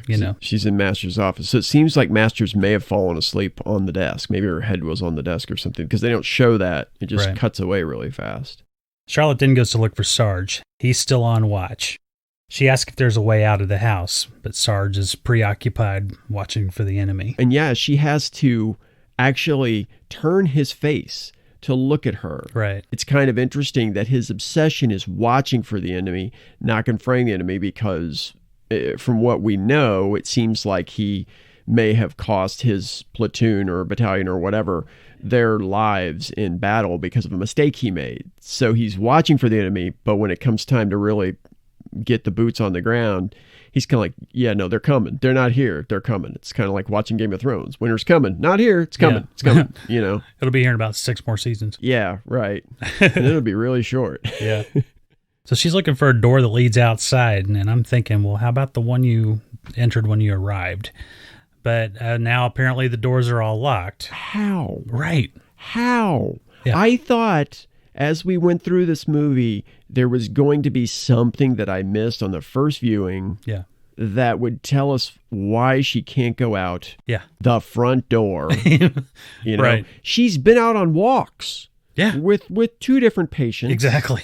That's the one thing in this movie, more than anything, except maybe Danny's laugh, that drives me nuts. I know. Nuts. Yeah. Because it's the central tenet of the last act of this movie, pretty much. And it makes no sense. Right. No sense. Yeah. Now I'm getting animated. Well, as we'll find out when she finally does find a door, she goes a long way to get there, She does. I don't There's get one it. on the main floor, sister. She hears someone approaching the room, and she slowly moves toward the door. And it's Popsicle Sam. Yeah, that's right. Great Popsicle. That's right. Popsicle in hand. I love, you see his shadow, and then the door opens, and he's kind of like, Yeah. What's up? You're just looking at her like, I got a note. Yeah. You want to read it? You want some of this popsicle? Yeah. I'll get you one. He hands Charlotte a crumpled up note from Dr. Stephens, and he says that she should read it. Charlotte's excited as she thinks that Stephens might be alive. Meanwhile, Masters and Judge converse in the hallway. The judge says the court has ruled that Charlotte needs to be executed. Masters doesn't like that he made the decision without her, and she goes left on him. Who are you to make a decision? I'm in charge. I'm the doctor here. The court has made a decision. You are no longer in charge. I am in charge. I am in charge! I allowed you privileges and liberties. Even after what you did to Dr. Stephens, I let you keep your little toy. I wouldn't take that away. I'll take it away. I'll take it away. I'll lock you in your room. Where is she? My name is Oliver W. Cameron. Where is she? I'm sorry. I keep cutting in on your business. It's all right. It's all right. So he says that Charlotte needs to leave, right? Yeah. But then he also says that the verdict is guilty. Right. Guilty of what? Who's guilty? Right. I mean, I've kind of gotten past the guilty of what thing just because the man's nuts. Sure. But I don't understand when he means leave. Does that mean kill her? Does that mean she needs to get out? Yeah. Because Masters then is pissed because she's like, no. She's sick. I need to help her. Yeah. Which also means killing her. So are they basically fighting over who's going to get to kill her? I don't understand. The movie has clearly gone off the rails at this point. It has. It has fallen apart. And, arguably, it could be that we're probably, me especially, is asking that the filmmakers do something that this film is not designed to do. Right. Which makes sense. Because I understand if the movie doesn't make sense at this point. Mm-hmm. Aside from the locked door thing. Yeah. That's a logistical thing. That needs to make sense. But maybe it is. Maybe it's just that I want to kill her. No, I want to kill her. Yeah. So while the judge has made his decision, Masters lets him know that she's the decider, damn it. She's the decider. She's the decider in chief. That's right. And now the moment we've all been waiting for. We've waited for this moment the entire movie because it's right there in the title. Charlotte finds an open door, and we have finally made it to the basement. Yeah. We've made it. We're in the basement finally. Oh, look at that. What mysteries lie in store in the basement? As she's walking down the stairs, we see a bloody hand reaching for her. She picks up Sam's boat, which is laying on the stairway, Yeah. I'm assuming because he talks to Dr. Stephens that he's got his boat down there for that reason, but it's on the stairway. Yeah. Leading down. She picks up Sam's boat, and when she sees Dr. Stephens on the floor, she panics and begins to beat him to death with the boat. Masters, in her running eye makeup, comes down the stairs, and she's wild-eyed and whisper talking, screaming talking, whisper talking, screaming talking. Yeah. She is hamming it up big time. Masters' whisper speaks something about Charlotte being sick and orders Sam to take her upstairs. Look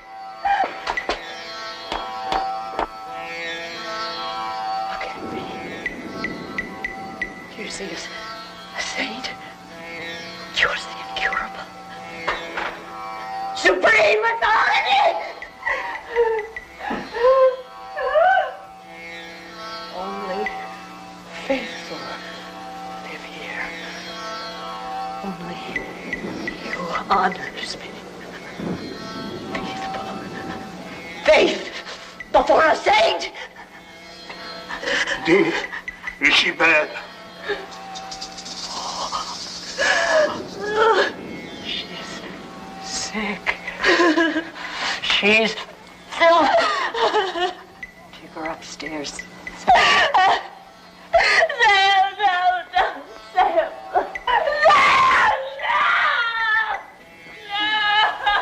Will correct conscience. Sam grabs her by the hair and begins to walk her upstairs. Now, as you said, it looks painful because he's got her in like a chicken wing. He carrying does. her upstairs. He has like her right arm behind her as he's carrying her with his left arm. That looked painful. Yeah. Yeah. I would walk. He wouldn't have to force me. I'd be okay. That's all right. That's all right. Are you want me to get over your shoulder? Just lean down. I'll get over your shoulder. I don't care. Yeah. Her screaming is grating, but it's great. Right. And It's definitely a good scream for this type of movie. Well, and I think the sound design's good too, because we kind of sit at the bottom of the basement stairs and watch Sam take her upstairs, and then Masters follows, and you can still hear Charlotte screaming, and that sound design is really great because you hear it getting further and further away. Right. I love that. That's one thing about this movie that at times they get really right, is the sound design of using the space and how the sound bounces off the walls in a way that's very dramatic. Yeah. Which then makes things like we were talking about earlier with Danny's cackle, like in her ear, all the more perplexing, because that seems like it would be scarier if it were done in the space. Yeah. It might have been something where they recorded the sound of him laughing and it just didn't translate. But here it sounds great. And Rosie Holotek playing Charlotte, again, great screams, doesn't sound canned, sounds real. Yeah. She was really, really great. Yeah. Just really great. Yeah. Sam carries Charlotte back up to her room, and he says that she killed Stephens and broke his boat. Killed Stephens. You broke my boat. He broke my boat killing Stephens. I don't even know which one's worse for poor Sam. I know. Masters says Charlotte's sick and they need to cut the sickness out, just like they did to Sam. That's when Sam has flashbacks of his lobotomy, and he sees Dr. Masters and Dr. Stephens both wearing masks, kind of a Surgical blurry mask. image in his mind. And he freaks out and he grabs Charlotte and they take off running out of the room. That's one of a couple POVs in this movie that I really, really love. Yeah. Because I've been in the operating room and have seen people kind of looking down over me. That's frightening. Can be, yeah. It's frightening. It can be frightening. Yeah. So Masters is on the opposite side of the bed. Like when Sam grabs Charlotte to take off with her, he pushes Masters away. Yeah, he bumps her over the bed. So she's between the wall and the bed at this point. And she's just sitting there screaming basically at Sam to bring her back, but not getting up and chasing. But then all the surviving patients enter the room and surround Masters, and they all have weapons. What do you want? What are you doing? I'm in charge here. I'm in charge here. And I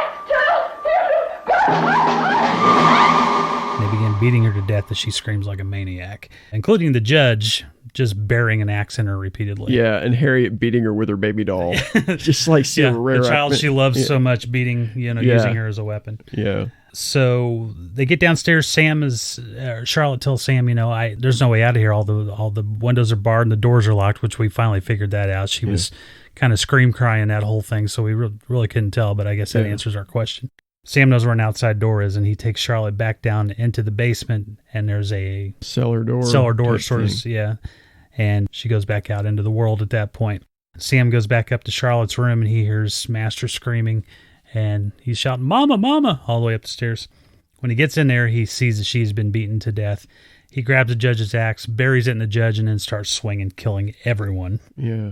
Afterward, a bloodied Sam returns to the kitchen for a good cry and a popsicle as the movie comes to an end. Now, it's funny because the way that they edit that, though, it looks like that he just walked across the room. Refrigerator's over in the corner. So he's like, I killed all these people. It is time for a popsicle. It's like popsicle time.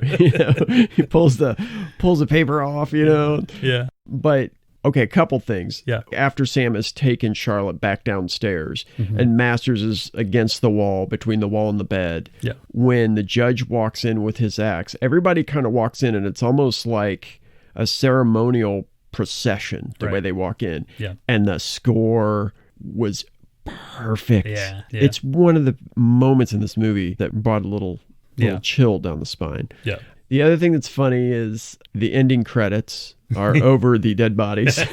So Sam's sitting there crying, which I thought this was kind of cool. He's sitting there and he's got blood all over him. And he kind of looks up almost like he's thinking, and he just looks tired and calm. And then he starts crying. It was a great moment for him. Yeah. It was really great. Yeah, very believable. Just a little bit of a performance there that was just at the end that was really great. And then they bring up his name and his part over him crying. And then, of course, they go over everybody dead with their credit. The only one they don't show dead is Jane because you never see her dead. You just see the suitcase lid being closed on her head. Right. Yeah, exactly. But aside from that, everybody else, it's over there. It's pictures of their and corpse. Charlotte, the interesting thing about Charlotte is that they show the footage of her earlier when she came out of the shower and she met Mrs. Callahan. Right. This is going to be a long night. And then they show her credit over her saying, Get out, and never come back. I think with a tighter script and maybe some better editing and that sort of thing, that we could have a better movie on our hands, which I think should lead us right into remake or Rembrandt. Oh, man. So I think this one would be a good one to remake. Mm-hmm.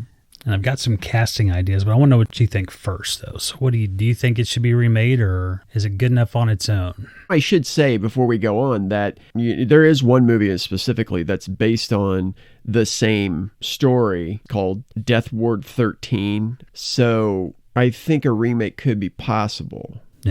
Yeah, I don't know. I'm on the fence a little bit about the remake or Rembrandt, but I could probably be talked into remake depending on what the parameters were for the remake. So then let me try to talk you into a remake here. So okay, I think with the right writing and the right director and a good solid vision for what the movie could be, it could be a really good remake. Mm-hmm. So for the role of Charlotte, we both agreed that an actress named Hong Chow would be kind of a cool option. Yeah. If you've seen Homecoming, the Amazon series with Julia Roberts, she's just badass. She's great. She's great. I mean, she's so quick in Inherent Vice. Her dialogue's so quick. She's so witty. She's so natural. She's so strong. So as soon as her name comes up, then I automatically become more open to seeing a remake of this movie. For the judge, I thought that Stephen Root would be a good option for the judge. Yeah. Now the judge in the original movie he's kind of tall, but Stephen Root I think can do anything. Yeah. You know? I just think he's an amazing character actor, and he plays a lot with his eyes too. And I think the judge in the movie here too, he did some with his eyes, but mostly it was just his presence in general. But Root plays with his eyes, and I think he would be awesome in that role. So. Yeah. For Masters, we kind of went back and forth on this, but I think we settled on Jacki Weaver from Animal Kingdom to play her. Jacki Weaver from the movie Animal Kingdom, not the series, but the movie. She's a really great actress. I think she would nail this part easily. And she can chew the scenery when she wants to, but I think she could probably kind of level it out a little bit better than what Weinick did. So we have a little stunt casting for Dr. Stephens and for Jane, which we think is great, considering that in the remake, should they kill these characters off as early as they did in the original movie, then it would be pretty interesting to see two big name actors eat it early in a movie like this. For Dr. Stephens, we thought it would be cool to see Mads Mikkelsen or Michelson, however you want to phrase that, in that role. You might know him from Casino Royale was it Le Chiffre, yeah. And also TV's Hannibal, which is one of the greatest series ever. I think the fact that he played Hannibal would be a really good front load for this movie, because then people are kind of like, oh, wait, he's the crazy doctor, and the people who know Hannibal, but then to see him get killed early, that would throw things off kilter. Yeah. Plus, it'd be kind of an easy day out in the park for him. Yeah. As an actor, he's just kind of walking in and doing a day or 2 days or whatever. And as for Jane, this is a little more of a personal thing for us. It's a grudge. Meryl Streep. We want to see Meryl Streep get killed off in the first 3 minutes of a movie. If you could keep that quiet, that would be a hell of a surprise. Yeah. For Allison, Connie Britton from Friday Night Lights. It would make Allison a bit older, which would be interesting. It would be more interesting because she's got a longer life of rejection than what somebody in her early 20s would be, like the Allison in the movie. And betrayal. You have a lady in her 40s who's had nothing but heartbreak her entire life. It makes a lot more sense that eventually it would drive her crazy compared to a very young person. A 22-year-old or something. Right. Yeah. So, and Connie Britton's great. She's a great actress. Yeah, she's fantastic. For Sarge, Lou Diamond Phillips. Yeah.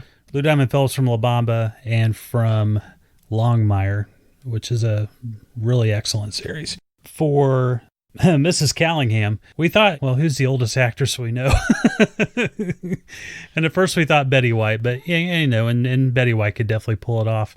But then we started getting a little deeper into it and thought it'd be cool to bring back Marla Gibbs. Marla Gibbs from the Jeffersons and from 227. She's wonderful anyway, but put her in a role like this, I think it would be really fun to see. She could totally find this vibe too for Mrs. Callingham. Yeah. Because there's a bit of a trickster feeling to Mrs. Callingham, kind of like she is one of the little gnomes she talks about in the forest. Yes. Yeah. So that's great.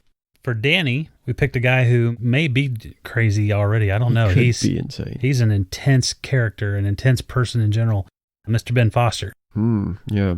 Ben Foster from Alpha Dog and Hell or High Water, The Messenger. 30 Days of Night. 30 Days of Night. He was so creepy in that movie. Oh, man. Everything was creepy about that movie. 3:10 to Yuma. Yeah. Really excellent actor. Super intense. Another guy who plays it with his eyes. Yeah. So I hope that he wouldn't do so much cackling in this one as he would just being generally creepy. I have a feeling he would find something more subtle, yet it would grate on your nerves the right way. Yeah. I think. For Harriet, obviously one of the greatest comic actresses of probably all time, in my opinion. And I know you agree with me on that one. Oh, yeah. Love to see her do something a little more serious and a little, with a little more edge to it. Maya Rudolph. She's so amazing. She's wonderful. And I think the thing about her is that if you look at a part like that show on Amazon Forever that she is in with Fred Armisen, she has the opportunity to play both comedic and serious in there, and she does it so well. And she's one of those actresses that can go seamlessly from one side of the spectrum to the other, and you don't even know she's done it until you think about it later. Well, that, and she's also a mother too, and I think it would help from a psychological standpoint to have a mother play that role. Right. Because you could channel, wow, what would my life be like if I lost one of my kids, or if I never was able to have a child because one died and I couldn't go on after that. I think she'd kill it. For Jennifer, I'd like to see a little more out of this role too, and I don't exactly know where they would go with it necessarily, but the Jennifer in this movie didn't really have a lot to do. But if we could expand that role, I'd like to see Jenna Malone in that role. Yeah. Jenna Malone from the Hunger Games movies and from Donnie Darko, among other things. Really great actress, good at brooding roles, but also in-your-face roles too. Probably our favorite casting here, aside from Meryl Streep, wow, was when we were deciding who to play the role of Sam, because we knew that we had to have somebody who was a large presence, who was kind of a hulking presence, a powerful guy, big-bodied, strong person, and a great actor. And we tossed it around quite a bit and couldn't really settle on anything until Chuck figured it out. Cameron Britton. Yes. He played Edmund Kemper in Mindhunter. Britton is just a brilliant actor. And if anybody could play this Sam role and get it home, which I think Bill McGee did a great job in this movie. Right. With what he was given, excellent work. I think Britton's the guy to take it on. Toward the end of the movie, we've got Sam carrying Charlotte up the stairs with her kicking and screaming.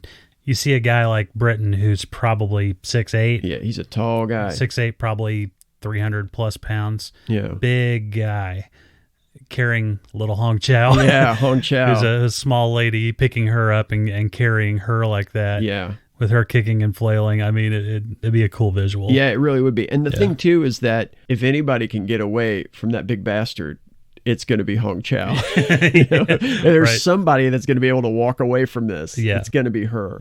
Our final casting is a mystery to me. To play Ray, I keep thinking to myself, who could be that charismatic that... Kurt Russell. God. I feel like throwing these headphones across the room that I didn't think of Kurt Russell myself. Russell. He can do anything. Anything. He can do anything. That puts to bed Don't Look in the Basement. So right now we're going to take an intermission and come back with part 2 of our double feature. And now, intermission. Refreshment time.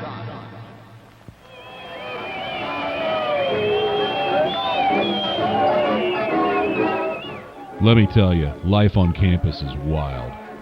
So when my fraternity needs the kind of beer that will keep up with the action, we pick up Schlinay.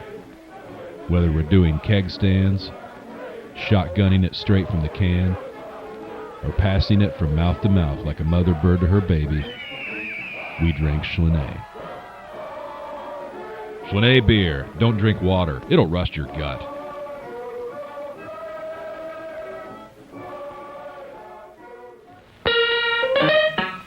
Two minutes until showtime.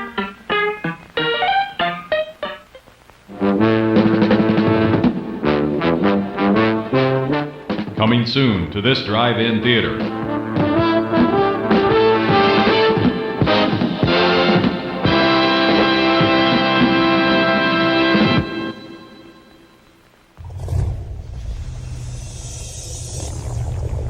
Have you been following us? You saw my car, I saw your legs. Now look, I ain't stalking y'all, but I didn't say I wasn't a wolf.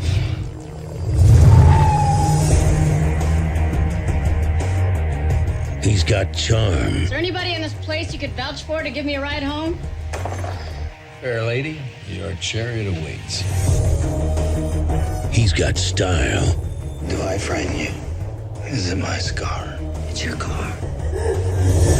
And he's got a set of wheels. Is it safe? Oh, it's better than safe. It's death-proof. To die for. Well, Pam, which way are you going? Left or right? Right. Ah, that's too bad. Why? Well, because there was a 50-50 shot on whether you'd be going left or right. But since you're going the other way, I'm afraid you're gonna have to start getting scared immediately. From Quentin Tarantino, the director of Reservoir Dogs, Pulp Fiction, and Kill Bill, comes Death Proof. This car is 100% death-proof. Only to get the benefit of it, honey, you really need to be sitting in my seat.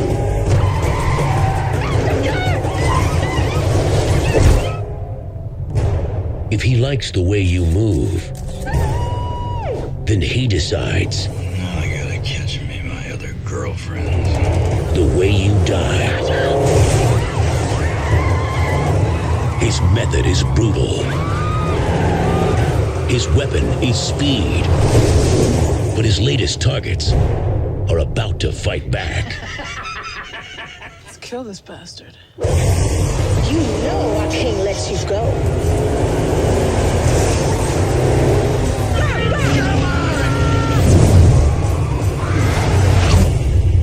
Quentin Tarantino's Death Proof.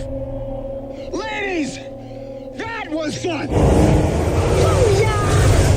A Grindhouse feature.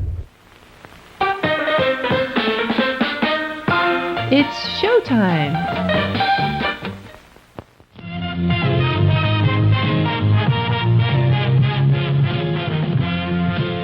And now, please enjoy our feature presentation.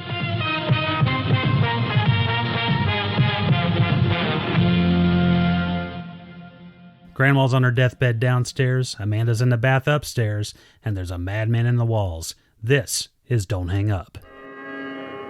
After 13 years away from home, she returned to a house of terror.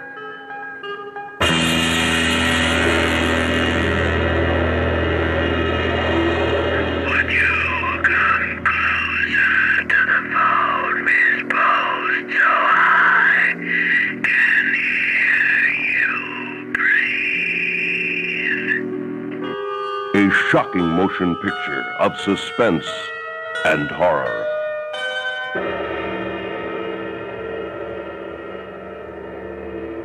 There was no place to hide from fear or death.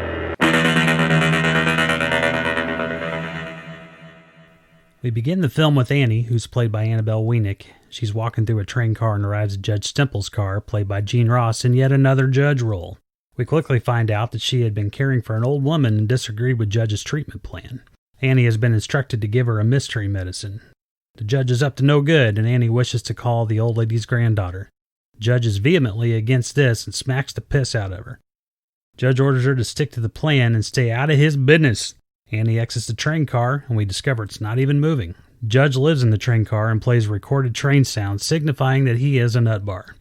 He cranks up the noise and adds a steely-eyed, Oliver, You know something? When I first saw this scene, I was excited for this movie. Yeah. Like, the acting wasn't great, but these... We knew what to expect from these two based off of the other movie. Exactly. And they have good chemistry with one another. And when I say the acting wasn't good, I don't think that was their fault. I think it was probably a short shoot. So they probably got a couple of takes. Then I think the performances would have been better if they probably had more time and if the filmmakers in the edit didn't make some of the decisions that they made. Right. I think what they did do well in this part, they set the stage pretty well for the story. Yeah. And then when she steps off the train and it's not even moving, he's playing recorded sounds. I thought that was awesome. It was a really great way to open the film. Some filmmakers would have been like 5 minutes of doing this, that, and the other thing. They did it here in maybe 2.5 minutes. Yeah. So I love the economy of it. Sure. Annie anonymously calls Amanda, played by Susan Bracken, and tells her she needs to come back to her hometown and see her dying grandmother. She walks into another room and returns seconds later with a packed suitcase. And I do mean seconds. Like, she walks out of the room, 1, 2, 3, packed suitcase. It's like, Superman in the phone booth. Yeah. Her ex-boyfriend, Dr. Nick, arrives. Hugh Fegan, yes. Yeah. And he's very suave in this one, you know. He's got that Mac Davis quality about him. He's a dumbass, though. Yeah, he's a complete dumbass.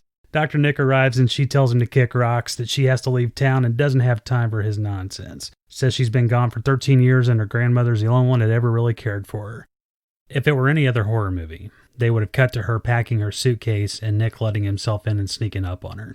Right. Which would have been fine in this case. Yeah, it would have been a cheap scare, but it would have been okay. Yeah. They kind of had to shoot it the way they shot it because of the budget. I get it. Yeah. But there are probably ways you could shoot it where she's packing and he comes in and scares her and they kind of have an argument and this exposition leaks out. Something about him knowing how it makes her feel going back to that place or thinking about that place and what we'll find out happened to her, that kind of stuff. You could have gotten that stuff out. You could have solidified the relationship and understood that he knows her so that he doesn't look like a complete idiot in this movie. Right. And you could have done all that stuff and it would have been so much more effective. So we got a lot of negatives there. Let's focus on the one positive of this scene. Any grandmother would be honored that their granddaughter left home with such urgency to come see her. Right away, right? Yeah. I mean, she grabbed the suitcase 3 seconds later. She's putting on her beanie. She is ready to go. She's gone. If it wasn't for Nick, she'd already been on the road. Yeah, exactly. He had to come in and stall her progress. He's burning daylight for it. And the way this movie's going, she probably would have been there already. So yeah, well, and I think, too, any grandmother would have been really proud of how strong this woman is. I mean, she's just like... She is. She's tough. She's like telling Nick, it's none of your business. Granted, she does relent and gives us the exposition of a lifetime. Yeah. But that's the thing that's consistently awesome about this movie is that she is so strong in the beginning. Yeah. And that's what I think makes the ending so disappointing. Yeah. You know, is that really. It's so great, but then... spoilers, the ending sucks. I mean, there's some good stuff in the scene. I think when Annie picks up the payphone, I mean, I don't know why she doesn't call from home. It's not like they had caller ID or something. Right. She goes to a payphone, though, and... Government's tapped a phone. That's right. That's right, son. Judge Thimple. He's got that phone tapped because he's worried about the business. No, she goes to the payphone and she picks it up. And then they cut directly to Amanda getting the message later. I thought that cut was really cool. Yeah. Like, that's another one of those instances where Brownrigg, you can tell this guy was an editor because that was a perfect way to compress time. But then that's balanced out with the weird 2-3 second packing job. Right. And... it's almost like she's a pregnant woman and she's ready to go to the hospital. So she packed the bag in advance so she wouldn't have to worry about it later. Exactly. Yeah, exactly. But she's not pregnant. No, so. but she's far from pregnant. Yeah. We then go to the doll heavy opening credits. Yeah. I mean, what I mean by doll heavy is that we see baby dolls aplenty. Well, they're all in the dark. So it's kind of creepy. Yeah. We come to find out later why there are dolls involved a bit. And then Bob Farrar's swinging 60s song. Right.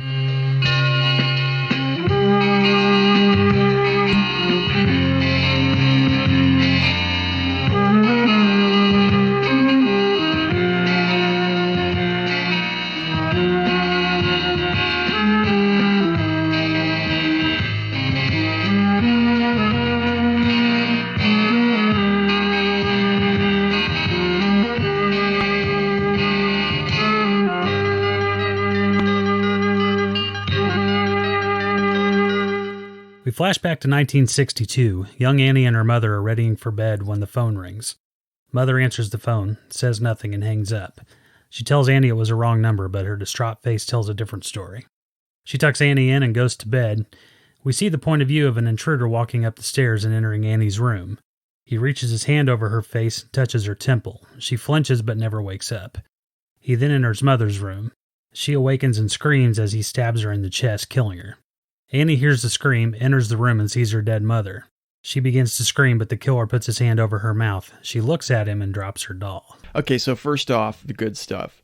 The soundtrack, like the score in this scene was great. I mean, it was really good. Score's done by a guy named Bob Farrar, and he did the music for Don't Look in the Basement too, I believe. Yeah. Had some really great moments there too. Mm-hmm. Yeah, really good, really creative. In this scene, it's mostly percussion at first. Mm-hmm. And then when he touches little Amanda's temple and she just kind of turns over, there's that spaghetti western Ennio Morricone kind of, that guitar strike. Just like wailing on the cymbal. Yeah.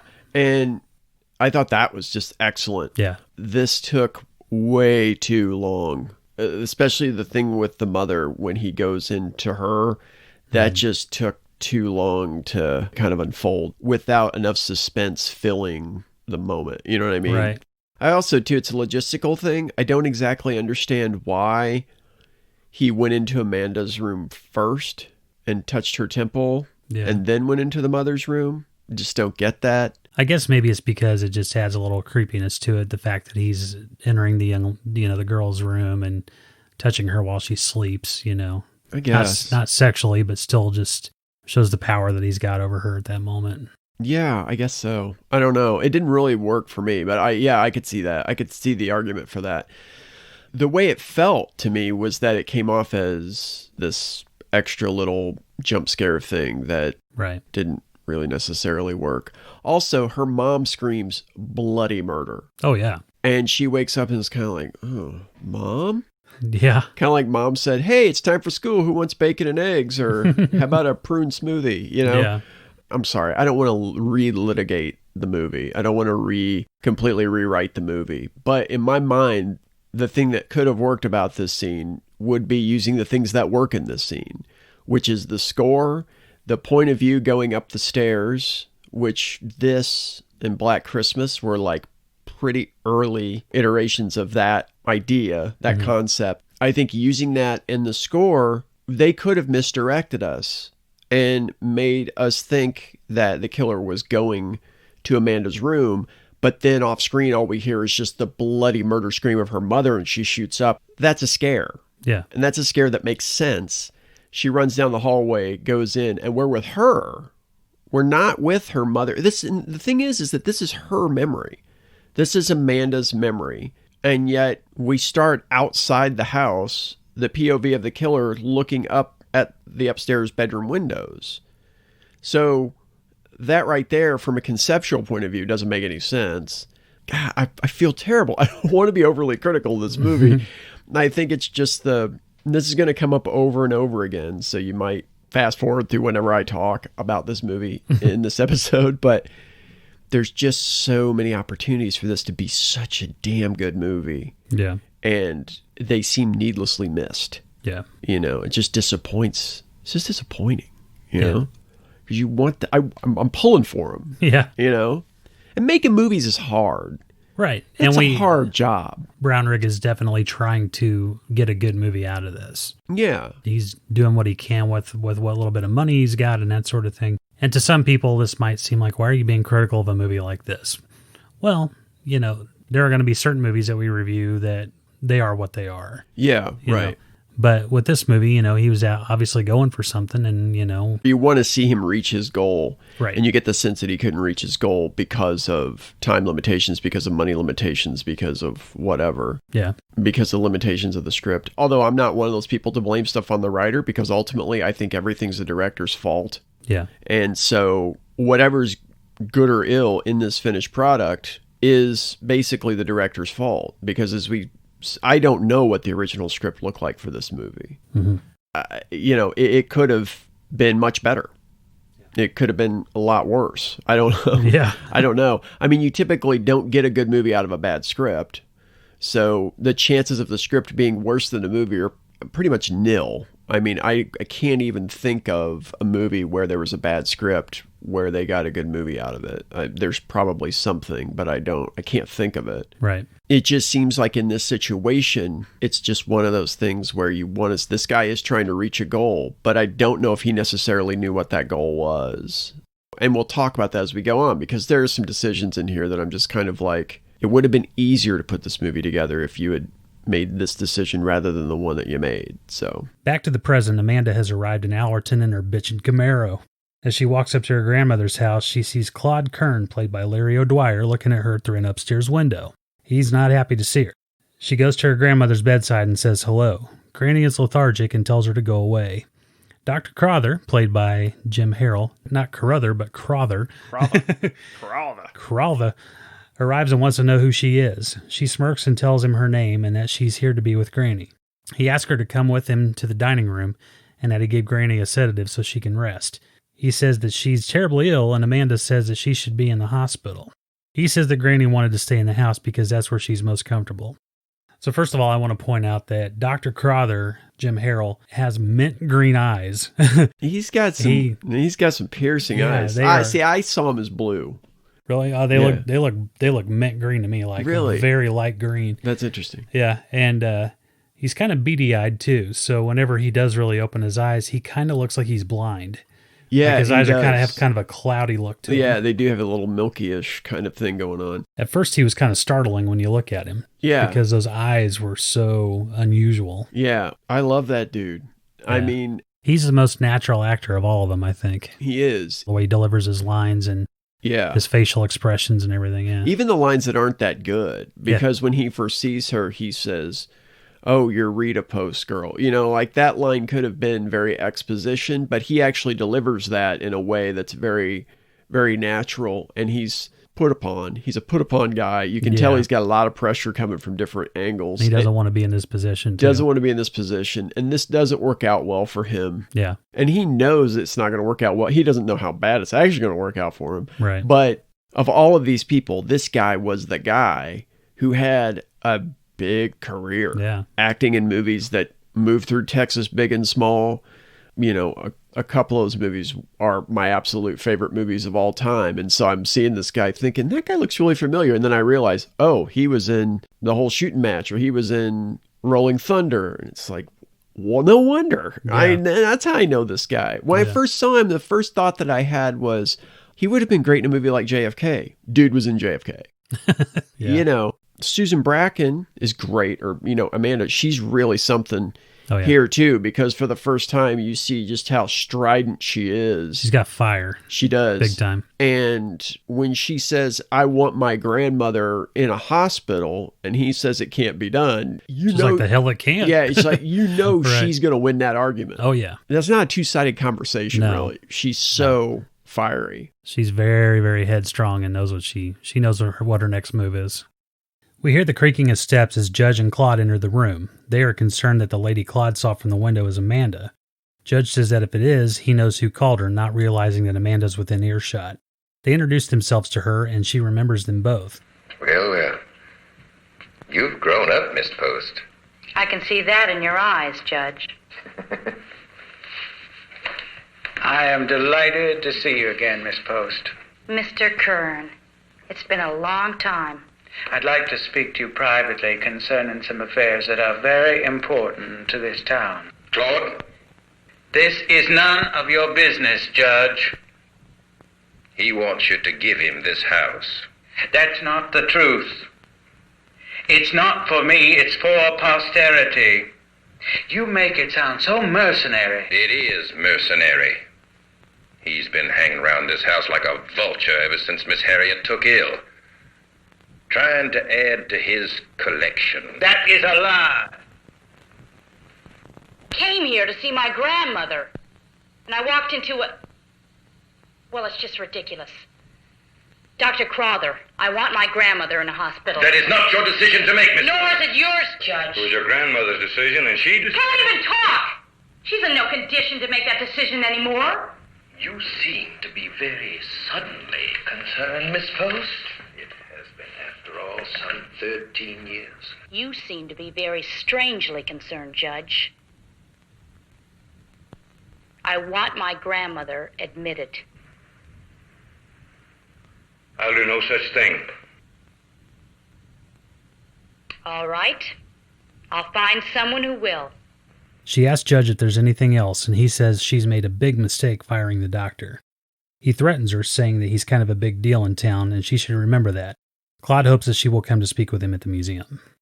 The way they've set the characters up here, Crowther, as we can tell, is in a pickle. He's in a sticky situation between what he feels like he should do and what he can't do. Right. Judge is already, just by his facial expressions and his tone, a snake. Yeah. And Claude seems to be earnest, but we later find out he's not. Right. So at first I'm looking at it, and now that I think about it, okay, so I know why Claude wants the house. Yeah. Does the judge want the house just because he needs a place to live? Like, is the train car getting too small? I don't know what's going on there exactly. Unless I missed something. He doesn't really come right out and say that he wants the house, does he? Did I miss that? I don't think he does, but it's obvious that he doesn't want her to have it, and he doesn't want Claude to have it. Right. It's not like he's going to give it to Crowther. Yeah. I think at this point it would have been a good place to bring up maybe at least a hint as to why he would want the house. Right. Because you want these characters to have clear motivations. Because Claude says he wants it for posterity.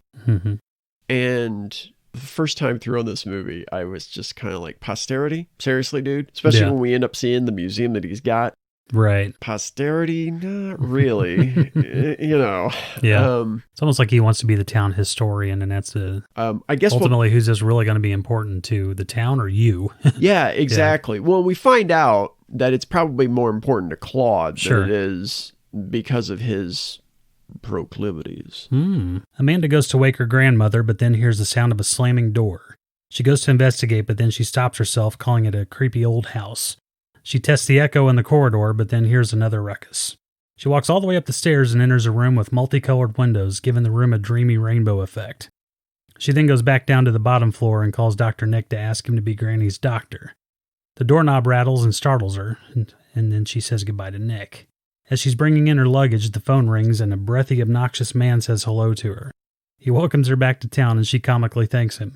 He wants to talk dirty to her, but she hangs up on him. She opens a cabinet and pulls out a folder full of pictures and documents. She finds a newspaper story detailing her mother's death, and then we flash back to her mother stabbing multiple times. The zoom-in shot of her mother with of her seeing it, like when she sees it, that same thing, that zoom we saw, we get it. She puts away the folder and goes upstairs to draw a bath. There's some stuff in here that's really cool. When she's exploring the house, the echo is pretty comical. It sounds like she's in the Grand Canyon or something. It's like, But you can't scare me. But you can't scare me. You.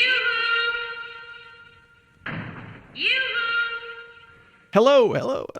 Yeah, like 12 hellos after. It's ridiculous. Mm-hmm. But this house, from the foyer there, it has this open space all the way up. So when you almost go like a courthouse or something, like a dome at the top. Exactly. And so when you go up, you can see all the way up to the top room with the rainbow windows that she goes to.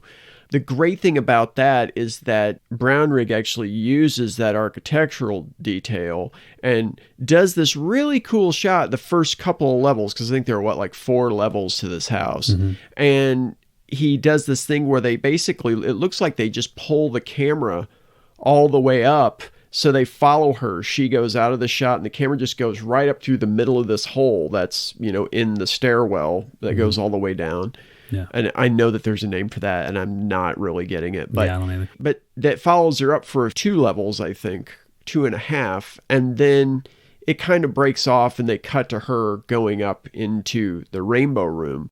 I think it probably cuts off a little too late, the shot does, but that's just me being overly critical and armchair quarterbacking.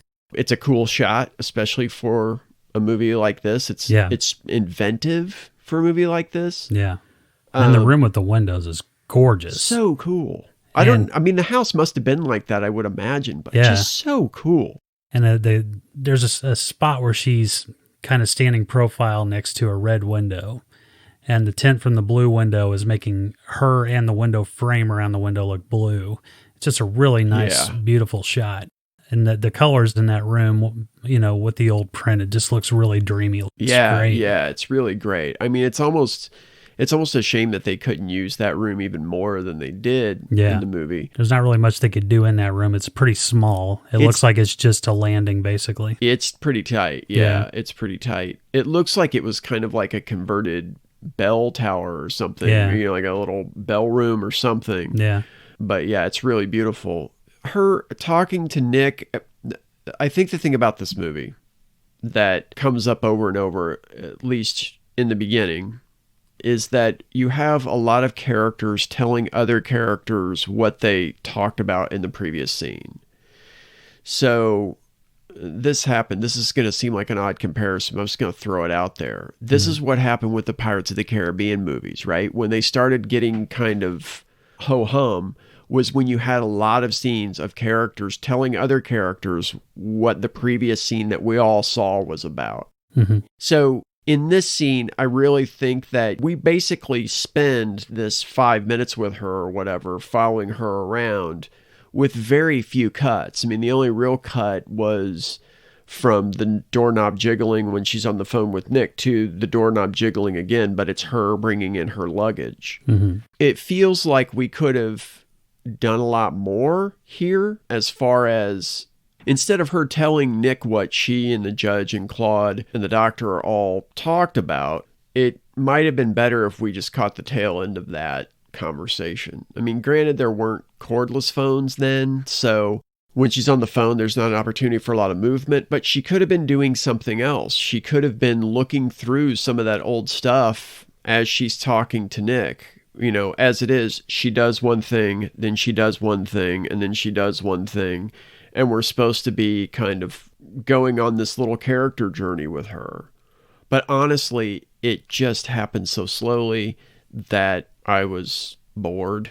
Yeah. I just don't feel like there was a lot of layering here. And again, because of the inventive things you see, the little inventive hints that are in this movie, I want to think that Brownrigg probably would have made a much better movie if he had had more money and more time. Yeah. Going back to her talking to Dr. Nick on the phone, knowing already that he's a doctor. Right. You know, when she calls him, her face alone, and she's trying to muster up the nerve to call him after, you know, dismissing him at the beginning of the movie. Right. She could have just called and you hear the receptionist's voice say, you know, Dr. Nick Caprizi's or whatever his name is, office, and her just saying, "Can I speak to Dr. Nick, please?" Yeah. And then cut away from it. Right. Because that's what you need. Less than 5 minutes away from that conversation that they had about her getting another doctor. Right. That's all you need. Yeah. It's kind of like the Scorsese trick, right? The Scorsese trick is like if you don't want to do a driving shot to show all that shoe leather, you have a person getting in a car, you hear the slam of the car, you hear the zoom, and then you see that person showing up somewhere else. It's the Ray Liotta cocaine paranoia montage in Goodfellas, right. You know what I mean? Yeah. And yeah, you're right. I think it's a great point. Like you could have had that. You might not even need her say, "Can I speak to Nick?" Just not Dr. Caprizi's office or whatever. Yeah. But I guess you would have to have her say something about Nick, because I don't think they said Dr. like Nick Caprizi, so we would know that it's Nick, even though they did say his name earlier. I don't know. That's neither here nor there. But yeah, you're right. You could have done that.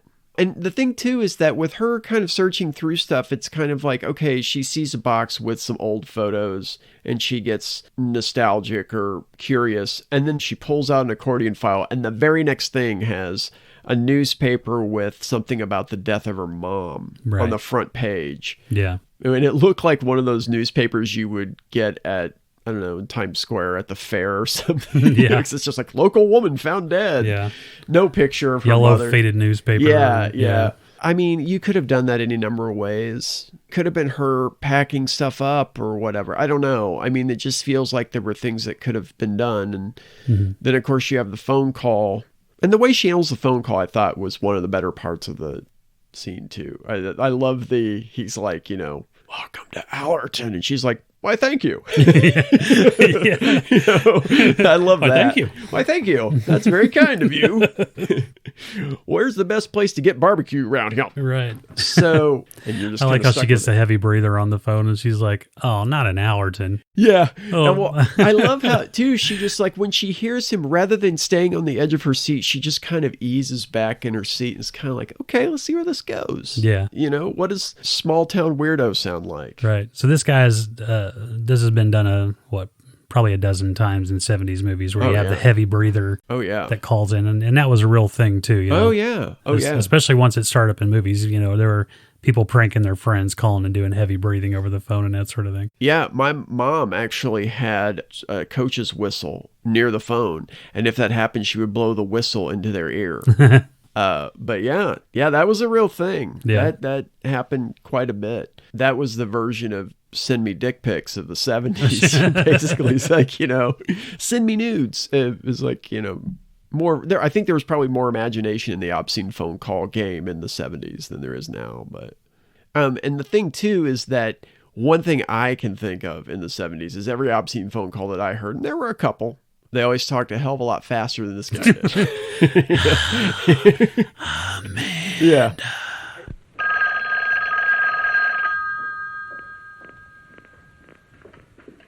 Hello? Hello? Is that you, Nick? I can't hear you. Are you...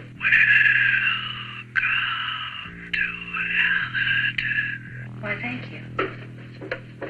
We've missed you. I've missed you. What?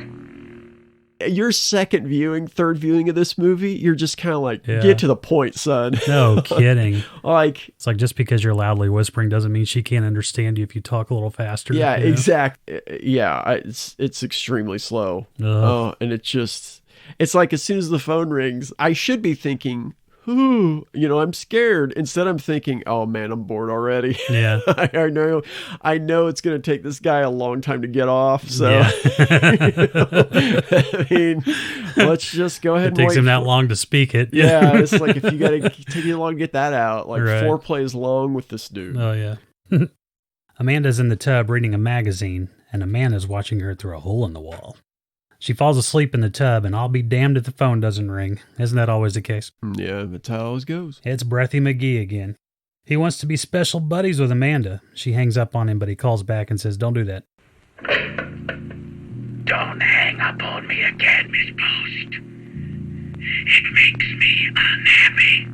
I've been waiting too long for this. Hey, guess what? Huh?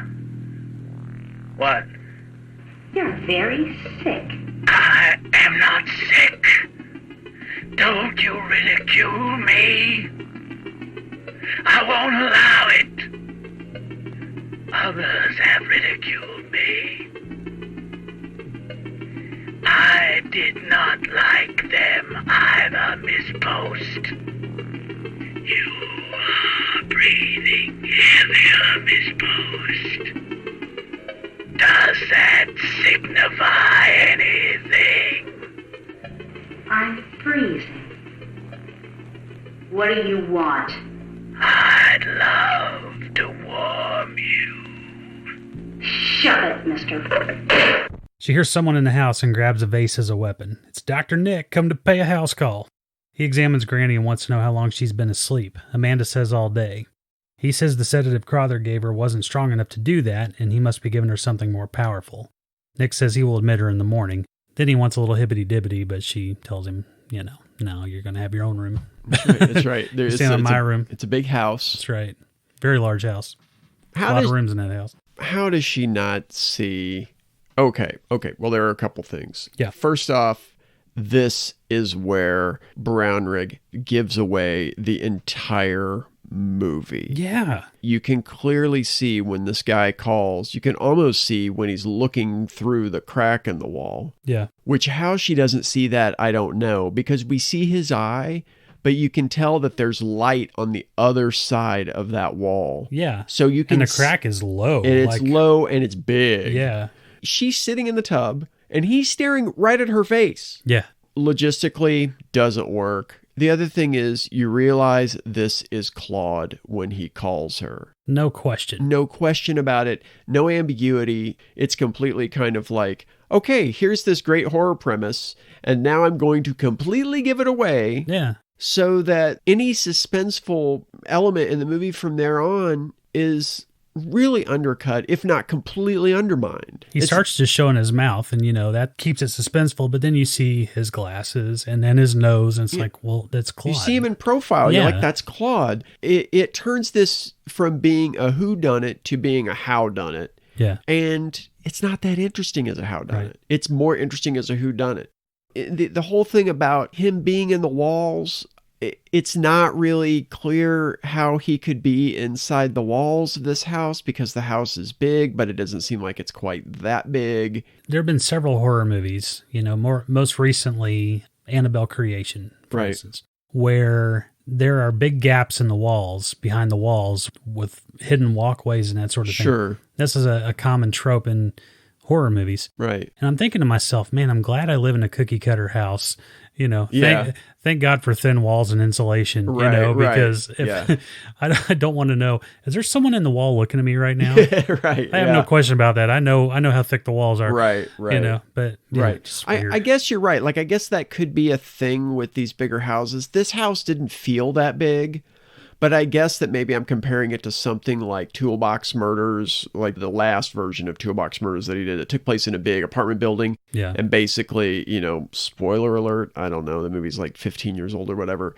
But the killer was hiding in the walls of this huge apartment building. Right. That really doesn't bother me as much here as giving Claude away. I just can't get over that. That's just unbelievable. This is 35 minutes into this hour and a half movie. Yeah. And you've given away the whole damn thing. Right.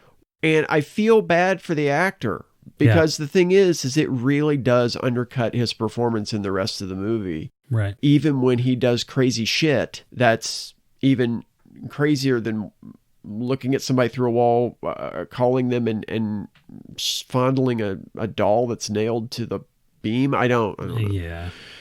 And there's no mistaking it's Claude. Let's be upfront about that. No, there's the man's very Austin Powers-ish. Oh, yeah. Your grandmother could watch this. Yeah. And if she's blind as a bat, she could still see that was Claude. Well, that's a museum guy.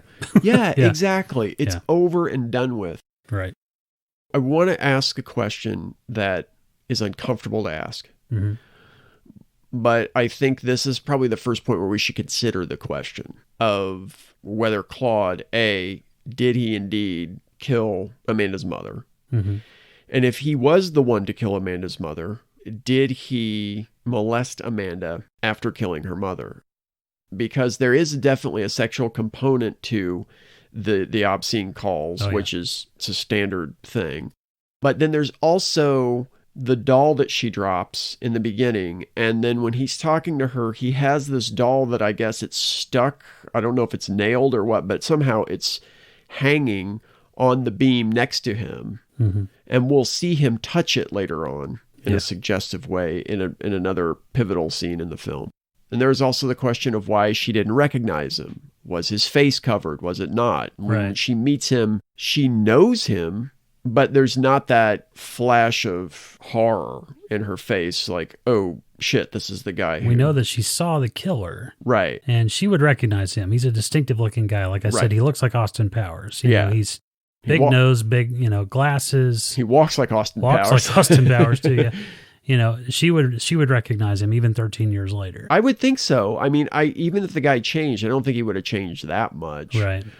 Looking at the actors' ages, it works out. The math works out. He's an older guy. He's an older guy. I mean, he's like 12 or 13 years older than her. And I think that's how they portray him in the movie, even though he looks significantly older than her. Yeah, quite a bit older. He probably looks like 20 years older than her in this movie, I think. Yeah. He's a real tough mid-30s.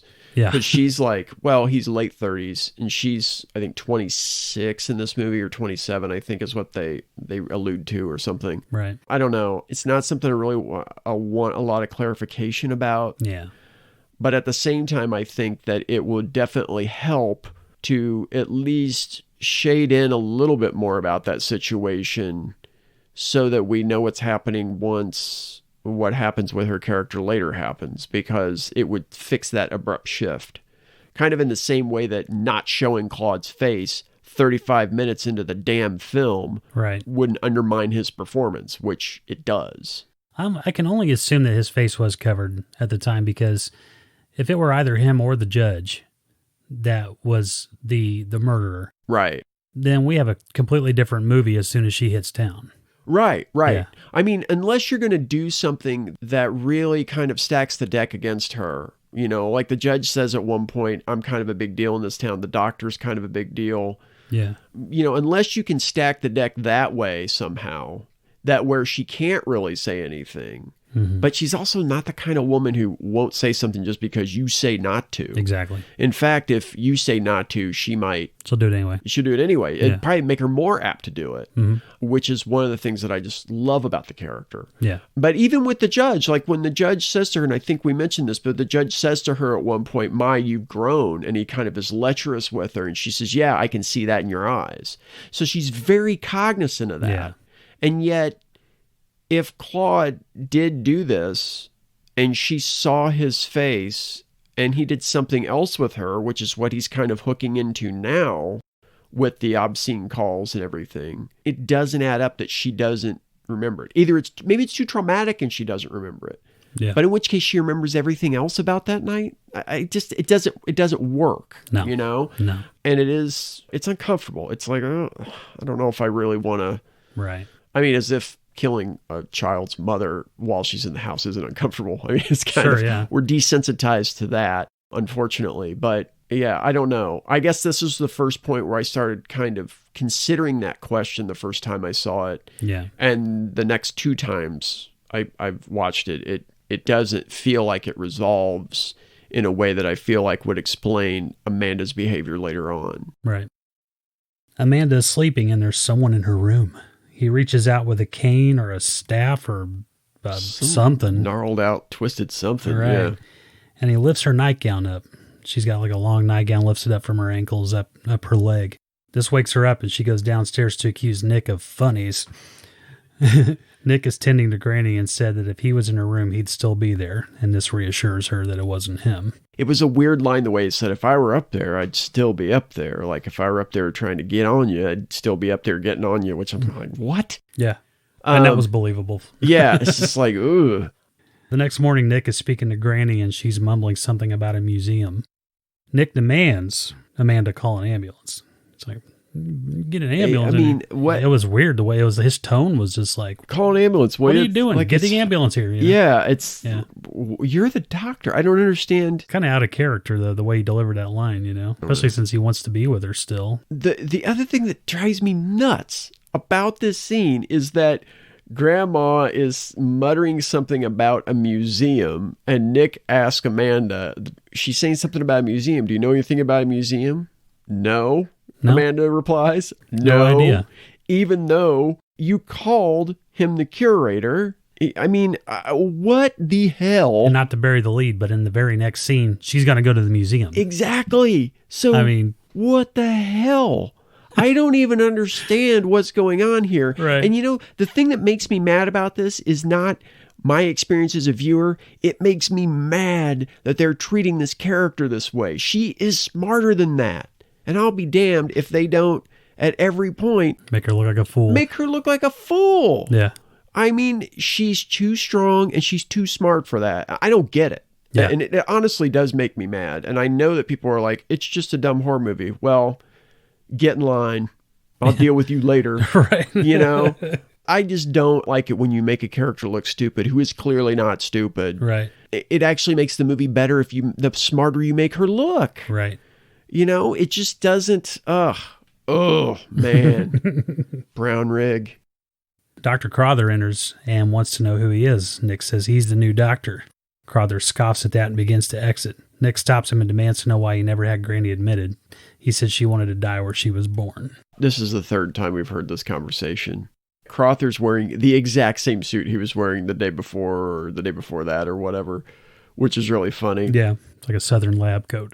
yeah. It's like a seersucker or something with a tiny little tie. It's like crosses over once and with a little tie tack in the middle. Yeah, it's like a weird Colonel Sanders going to the senior prom looking thing.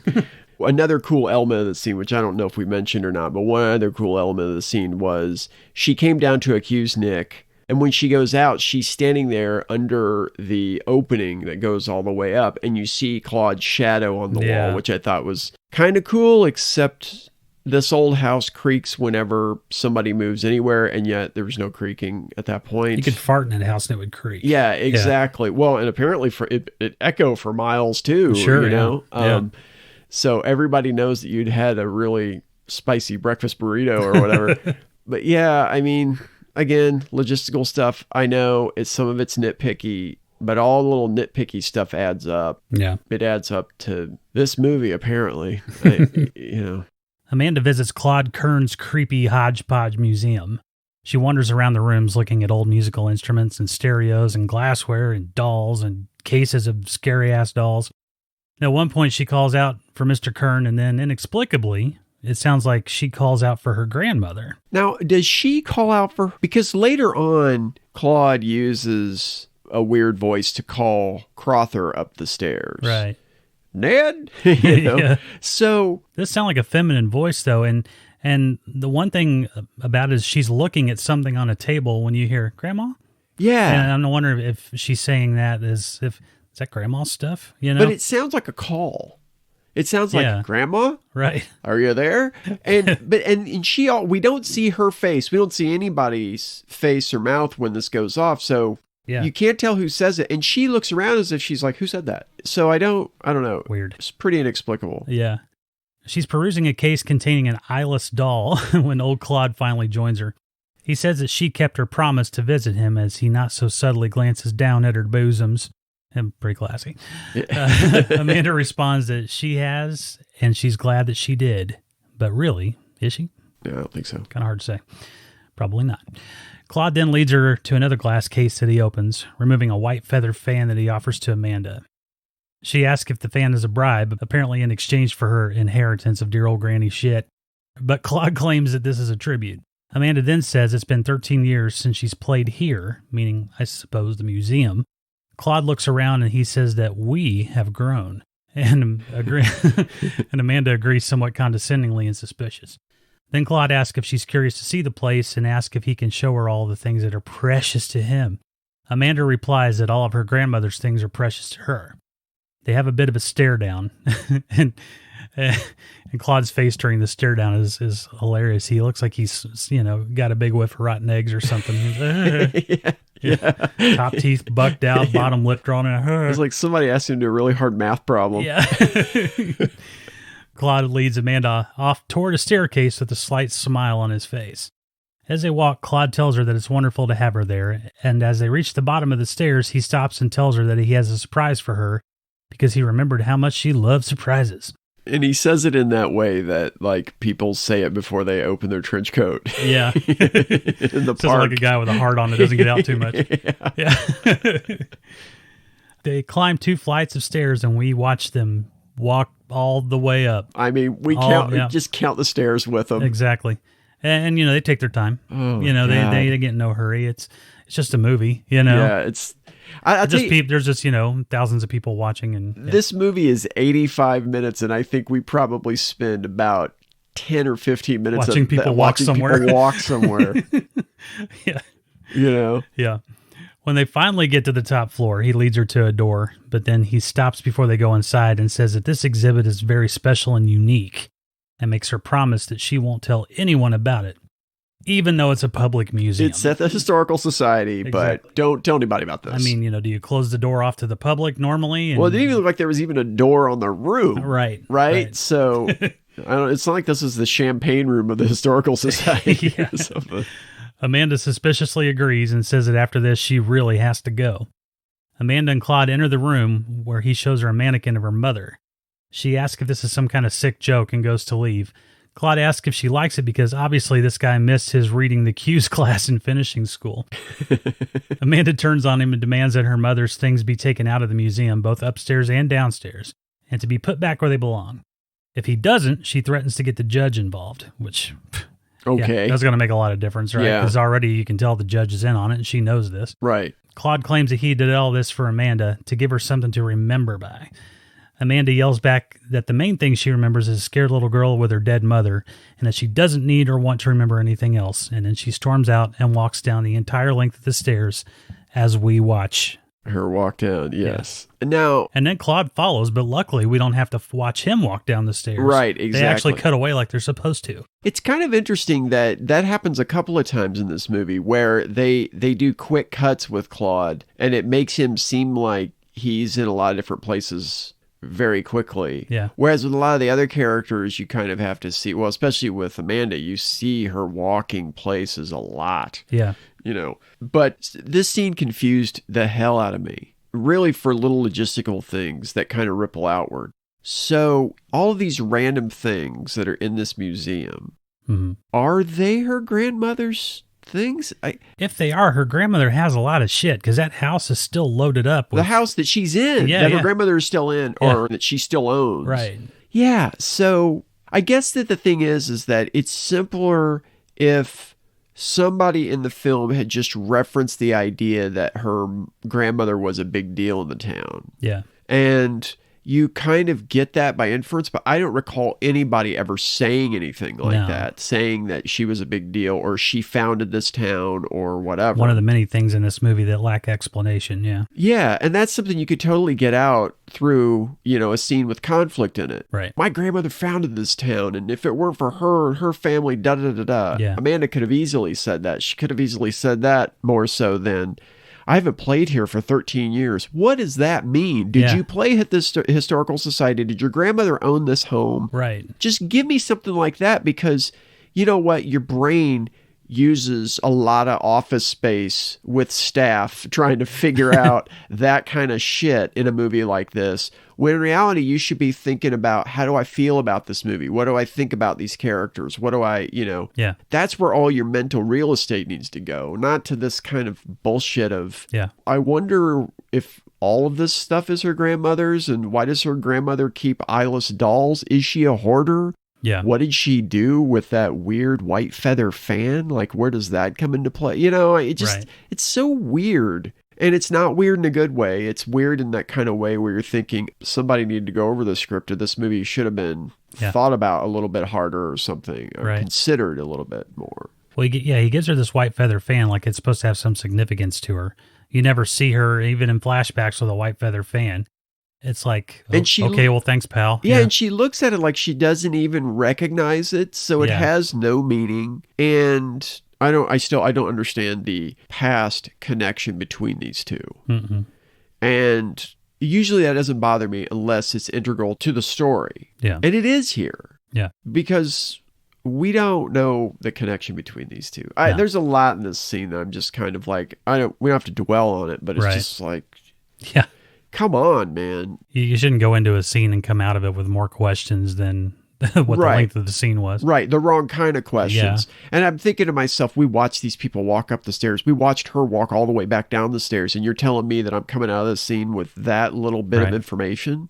As far as that walking scene is concerned, too, they could have easily had her walk out of the room and them argue all the way down the stairs. If he really wanted to get that shot of them walking down the stairs, absolutely, why not put it to use? You know, why not make some hay out of it? Get them out of the room sooner. Yeah. Button this scene up on the doorstep of the historical society. Yeah. I'm betting they didn't do that because they might not have had the budget to shoot an exterior out there. Because in that next scene, when he walks across the street, that street is just deserted. So obviously, I don't know if maybe they didn't have the budget to button the scene up on the steps outside. Yeah. That's where you probably should have done it to keep the energy up. Well, she could have said, you know, all I remember is being a scared little girl with my dead mother, and I don't remember anything else, and then walking out the door. You know, exactly. That's a perfect scene to exit from. So. Exactly. Then we get a quick cut back to the museum, and Claude is talking to the mommy mannequin, asking her to stop Amanda from taking stuff out of the museum. The mannequin really doesn't give a shit. She stares out the floor all like, dirt, dirt, dirt. Then Claude asks if he made her, the Rita mommy mannequin, angry. And since the statue has given him the silent treatment, he goes on to say that he didn't mean to make her angry. This man is playing with a deck of 51 people. He claims that he loves Amanda and that he loved her when she was a little girl, that he took good care of her and taught her a lot. He begs the mannequin not to let Amanda go away. Oh, God. Wrong. He's coming off like he was a father figure to Amanda, which is hilarious. And then he's watching her take a bath, and undress. Well, and the whole thing, too, is that since we don't really know, and something, like I said before, I don't really want to know necessarily. I mean, I think that some of it is at least getting a stronger hint is pertinent to know. I guess that's the thing, is I just don't know the logistics of this movie. There's a lot of implications, but no real answers to most of this. We don't need everything laid out for us, but we need a couple more things. Well, doesn't she at the beginning say, "Oh, I remember you"? If he was around a lot when she was a kid, then she wouldn't have to say, "Oh, I remember you." Right. She'd be just know like, him "Hey, Claude, what's happening? Yeah. How's it going with your creepy ass dolls?" Right. Or something. I don't understand how that works. The only thing I can think is that he's probably been watching her since she was a little girl, maybe watching her in the walls while she was growing up, which is even nastier. Yeah, I don't know. And we know that, when he killed her, she began to scream and he put his hand over her mouth and she saw him.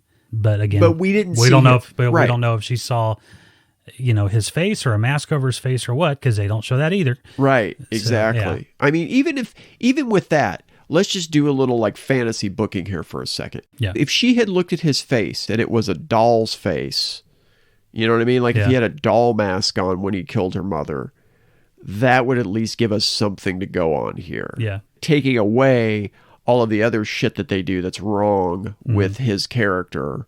Wrong as, from a storytelling perspective. Right. That at least would have papered over something, would have at least understood the logistics of the relationships here. And we just don't get that. Nothing. From the stuff. Nope. Amanda's walking into her grandmother's house, and we see the judge is waiting for her there because apparently the concept of personal space is lost on the citizens of this burg. Amanda doesn't see this big sweaty asshole at first, but when she does see him, she no-sells him. She's not afraid of him, she says, and asks if he's ever heard a knocking, but he says she's late, as if they had an appointment. He said he was going to swing by later, but you're late. He looks at his pocket watch even, you're late. Yeah. It's like, oh, I didn't know he set a time for this, Add it to the list. Sure. She says she was at the hospital, and she knows it's a small town, but does he always barge into someone else's house? The judge replies that it's not Amanda's house yet, and that as the old woman's attorney, he can come into the house anytime he pleases. I don't think that's how it works, but, it's... Amanda thinks that the judge is really there on Claude's behalf, but the judge says that Claude is a thief. The judge said that he doesn't have time for this shit because, he's got big, thick legal briefs to read on dry dock train cars. His day is full up. He tells Amanda that he wants her grandmother's house and that he'd be willing to buy Amanda's potential interest in it. He hands her a slip of paper with what he sees as a fair price, but Amanda rips it up without even looking at it and says he's a dirty old man and that neither he nor Claude will get the joint. She'll burn it first. That's right. Then she demands that he hand over the keys and get out and stay out. The judge says that she is in his way. Then he gets up to leave, but he stops at the door and says that he'll be back later tonight with the papers for her to sign because he's sure she'll change her mind. Not on your life, she says. He says that he's not some rustic fool, that he can quote great literature. Then he offers a quote from Lewis Carroll. The king's argument was that anything that had a head could be beheaded. I'm partial to comedy.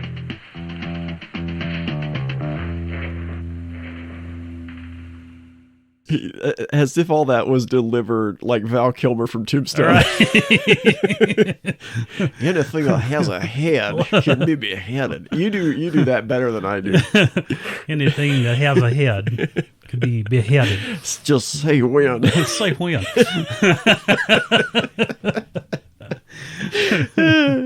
Oh my God. Whack. This. I didn't think you did. Thought you didn't like me. I couldn't bear it. I didn't know you spoke Latin. I'd like to go to Taco Bell and just do my whole order in that voice. Yeah. Chimichanga. Chimichanga, extra sour cream and guacamole. I can't even do it. I basically just sound like Claude in this movie. This scene does contain one of my favorite quotes in the whole film. "You're a dirty old man." Dirty old I man. love that. Just like getting it right out there to the point. "You're a dirty old man. Give me the keys of the house." It's like, let's just be done with Give this. the keys, get to stepping. Yeah, exactly. This is one of those scenes where, especially for her character, the dialogue sounds very much like it was written in the 1950s. Yeah. And God love her, she delivers it like it was written in the 1950s. Right. You know what I mean? Yeah. I still maintain that she is a great actress and really had potential. Mm-hmm. I feel so bad for her that she's given these just shitty scripts. I feel like if she continued her career, would have been a really good character actress. Yeah, I think so too. And I think she carries this movie relatively well. Mm-hmm. I do want to see how she reacts to things, even though I don't know what the hell is going on in the background for most of this film. Yeah. It doesn't have a solid foundation to it. Yeah. And we've said it before, we'll say it again. We probably say it every episode. Making movies is really difficult. Yeah. I think in some ways they made this movie harder on themselves than they needed to. Yeah. But I do like that Lewis Carroll quote. I thought that was a really interesting quote, especially coming from Judge. I thought that was really cool. I think it's also interesting given the allegations that have come up about Lewis Carroll over the years, that it was an interesting choice to use a quote from his work in this particular film, given the kind of nebulous relationship between Claude and Amanda. Yeah. You can go look that up at your leisure. It's not pretty. It's not pretty, but anyway. Lewis Carroll, dirty old man. You're a dirty old man, Lewis Carroll. Give me the keys to this house and never come back. Yeah. Get out and stay out from the Woolworths. You rustic fool. You rustic fool.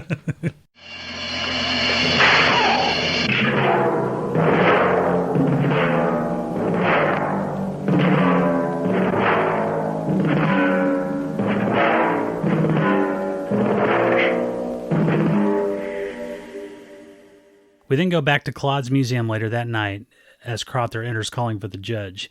He goes upstairs, still calling, when a voice on the upper floor calls out for him. Ned! Ned! Crowther asks why Judge called him here at this hour and says it better be important. I mean, the guy's, got to get back to, hitting the bottle and poisoning old ladies and that sort of thing. Yeah, he's got a lot to do. He does. He ain't got time to climb the stairs in the dark. Still, he follows the voice all the way up. And we have to watch him follow the voice all the way up. It's a lot of floors, too. When he gets to the top floor, Crowther searches for the judge, going into the room with the Rita mannequin. No judge. So he turns and leaves the room. As he goes, the mannequin stands up and follows him, wielding a big stone hammer. It's Claude in a wig, nightgown, and of course, full garish makeup, because anything worth doing is worth doing right. That's right. Claude walks up behind Crowther, and when the doctor turns around, the coiffed curator swings on the drunk doc like he's playing whack-a-mole. Each swing is intercut with a shot of a doll face. Finally, when the clubbing stops, we see Crowther's dead face, and he has one slight dent in his forehead and a little bit of blood. A little bloody dent. Yeah. His forehead. If he needed stitches, he'd probably get one or two. So, yeah, exactly. Never mind the fact that he was just wailing on him. Like he was tough meat. I mean, he was hitting him hard. He was, theoretically, he was hitting him hard. He hit him probably at first I thought it was like 4 or 5 times. I think it was more like 6 or 8. I always love in movies too, whenever you hit somebody in the head with something and you don't see them hit them on screen, you would assume the body would probably fall right away or at least stagger. Right. But instead he stands in one place, upright, just swinging that hammer like crazy. Yeah, he does. Knowing full well the body's probably on the floor. Yeah, it's not like he's knelt down. No, he anything. He just couldn't possibly be hitting anything. No. I'll tell you the one thing about this scene, because I think that I personally have probably gone too many scenes now bashing this poor film. Yeah. It's not the film's fault. Right. One thing I really like about this scene and the movie in general is Bob Farrar's score. Yeah. I love the idea of building a score around percussion rather than just building it around, strings or jump scares or something like that. Like starting a scene like this scene, he starts with percussion and kind of builds from there. I really like that. It's just a shame that score was kind of wasted on a movie like this. Well, not necessarily a movie like this, but because there are things in this movie that are really good. Yeah. Trust me, we're looking for them. Right. I think that a score like that in a really well put together suspenseful scene would be great. Mm-hmm. It would really elevate everything. But I think in this, the fact that I noticed the score above and beyond anything else says something about the scene. It's probably not. Right. Because, to me, score is kind of like editing. You're not supposed to notice it until you stop and think about it. Yeah.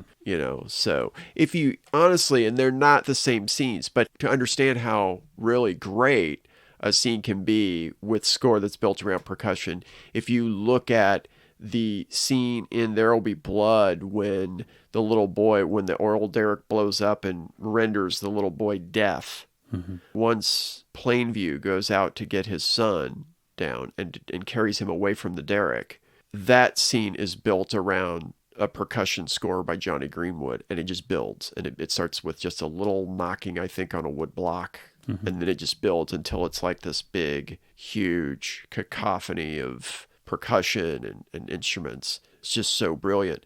And was Farrar's score on that level? I don't know. I mean, I'm not a musician, so what do I know? Right. But it was great for this movie. Mm-hmm. And I think his score in the two Brownrigg movies that we're looking at tonight are just standout elements in both films. Just really stand out. Yeah.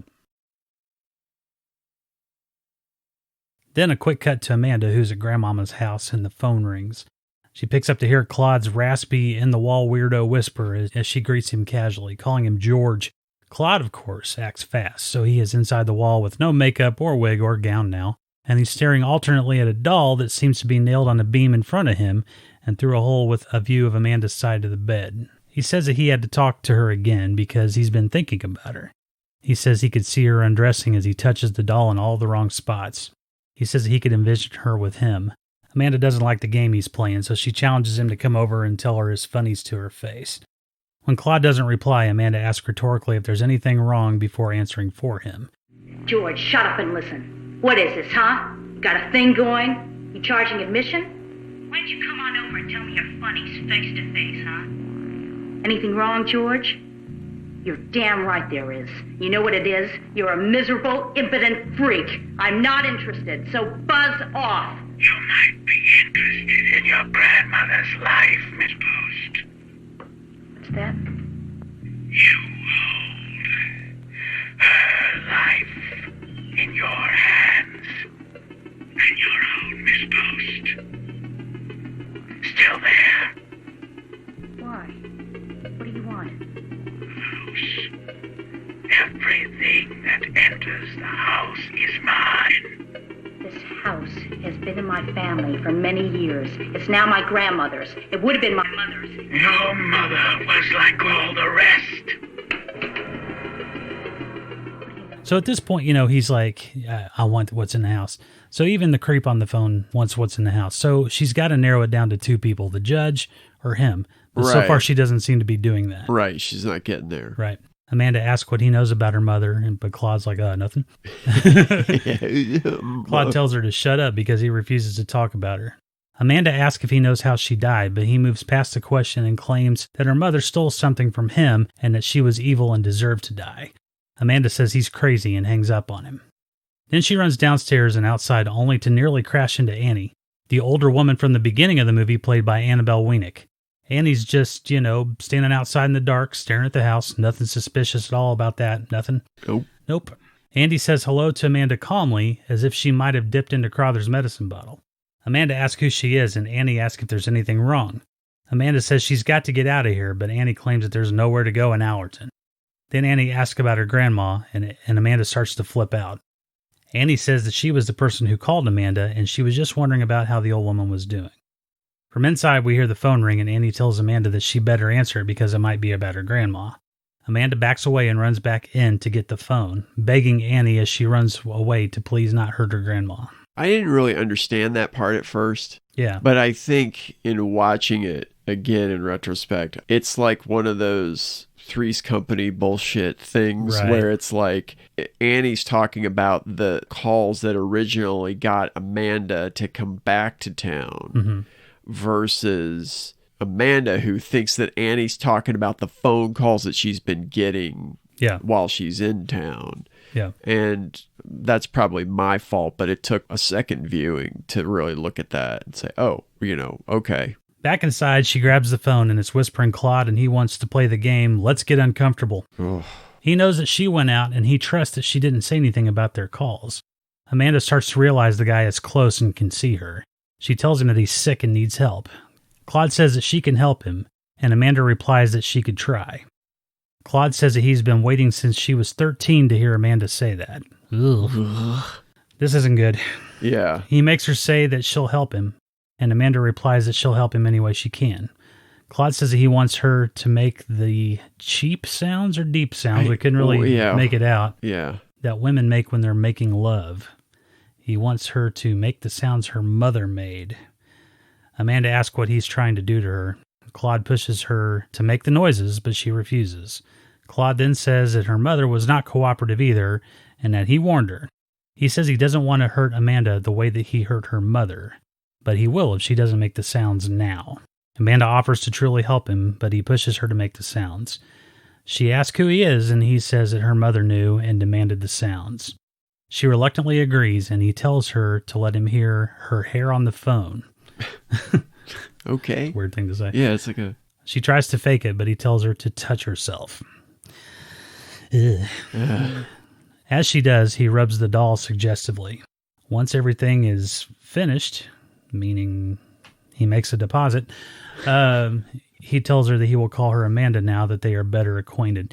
And we should point out here at this point, too, that he has dropped the whisper and is just talking in his regular voice, but she doesn't catch it. Exactly. And he's been calling her Miss Post this whole time, so that's why he says the Amanda thing. But yeah, now he's dropped all pretense and... Now they know each other. Yeah. Yeah, I thought it was funny that he's using his voice and she's not picking it up. That could be her just being, freaked out and, traumatized by the whole thing. Right. But anyway, he says that they should all sleep now, and she agrees. He also demands that she not leave the house or use the phone. He sings songs of "Good Night, Amanda." God. Says he'll be talking to her again, and they hang up. Amanda slinks downstairs and locks all the doors and windows. Then goes into the kitchen for a glass of water. She's shaken, of course. She puts down her glass and hesitantly picks up the phone in the entryway to call someone, but then hangs up. She leaves her glass by the phone, goes back into the kitchen, and searches the drawers for a knife. And there's a quick close-up of someone, Claude, come on, pouring a white powder into her glass. She finds the knife and goes back into the entryway. She sets the knife down next to the phone and plucks up the receiver and calls a hospital. She asks for Nick as she takes a big gulp of the water. She tries to tell Nick what happened, but he says he doesn't have time. Her grandmother's gotten worse, and anyway, perverts never confront anybody in person. So she should just lock the doors and go to bed and sleep tight, and he'll be there when he can. They hang up. The white powder begins to take effect, and Amanda sinks to the floor. She's out like a light. When someone has a glass of unflavored water and someone pours a chemical into it to knock them out, they act like they can't taste the thing. Can't taste it. It's not this bitter. Is white powder, so surely this white powder has some taste to it. And texture. It's like gritty. Yeah. I mean, unless the stuff's quick just... dissolving. Just, and even when if somebody pours a little liquid into it, I don't know. I've always thought that was stupid. It's like, if you pour it into something with flavor, maybe you'll miss it, but you pour it into water, which is tasteless. Yeah, exactly. Exactly. You're like, this water doesn't taste like rusty pipes anymore. Uh-oh. Now it tastes like cough syrup. What happened? Yeah. The other thing too is that, did they just not have police in this town? Right. Just like, can you just call the cops and say, I think someone's in the walls? Or, she's calling like Nick Gabrici, Dr. Nick Gabrici for a pizzaectomy. And it's like, no, dude, like, where's the sheriff? Right. There's no one involved other than these, like, 3-4 characters, 5 characters. Yeah. And I don't understand that. Yeah. That's like a big hole in the movie. Oh, yeah. The plot holes in this movie, you and I, when we were in Arizona, we went to the meteor crater out there. Right. You could fit all the plot holes into that crater. I mean, it's just one right after the other. Yeah. I mean, you could probably fit a meteor through a couple of these potholes. I want to like this movie so much, but the more it goes on, the more it's just kind of like all the problems that it have start snowballing. And it's got potential, and I'm already going to call a remake on this one before we get to the remake or Rembrandt segment, because I think there is potential here for sure. Yeah, I can talk about that later. Yeah. I have mixed feelings about that. Yeah, okay.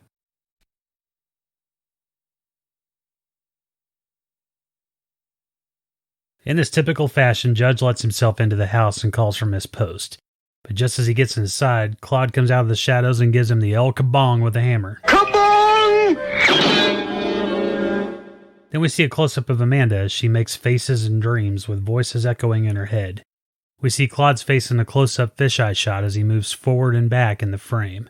Then a close-up of his hammy, clammy hands caressing Amanda's face. He moves his hand around her neck as if to strangle her, but then his hands move down out of the frame. Her eyes seem to open wide in terror, but then close again. The implication is that Claude possibly assaulted her while she was unconscious. Ugh. Nasty. Amanda wakes up on the floor, fully clothed. She gets up and staggers around a bit, calling for Nick. She looks in his room and sees what is clearly a mannequin in his bed, but she registers it as her handsome man friend and breathes a sigh of relief. So he's just he's home. Hey, she's laying on the floor. No problem. That's weird. I'm just going to go to bed. Oh, she's passed on the dining room floor. She drinks too much. I'm going to bed. Right? Right. She gets up and she sees Nick in there and she doesn't go to wake him up and say, hey, dumbass, did you see me laying on the floor? Right. No, she's like, I need a ham sandwich. Let's go to the fridge.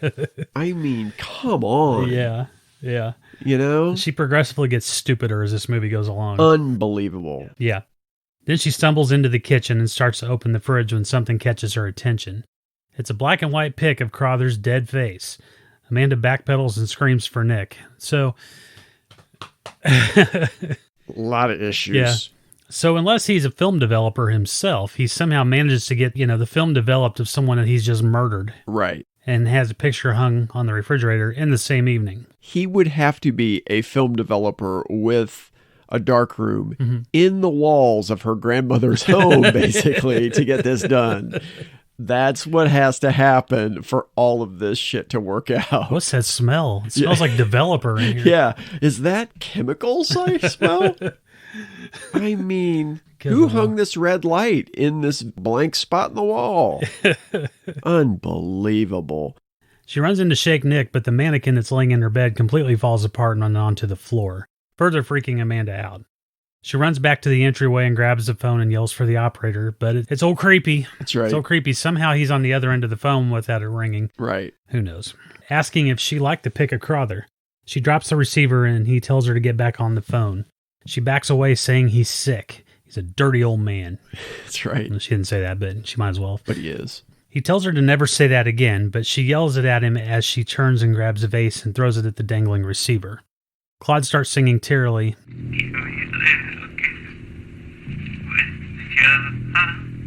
Give me a little kiss, will ya? Give me a little kiss, will ya? Give me a little kiss with your heart. Over and over. Amanda hangs up the phone and backs into the judge. He shakes her and says that she nearly killed him with that hammer shot, even though it wasn't her, of course. She accuses him of being the obscene caller, and he throws her to the floor. But then the phone rings. Amanda realizes Judge isn't the caller. She tells the judge that she thinks he's in the house, but she doesn't know who it is. Judge thinks he might know and answers the phone. Judge asks who's on the other end of the phone, but Claude won't tell him.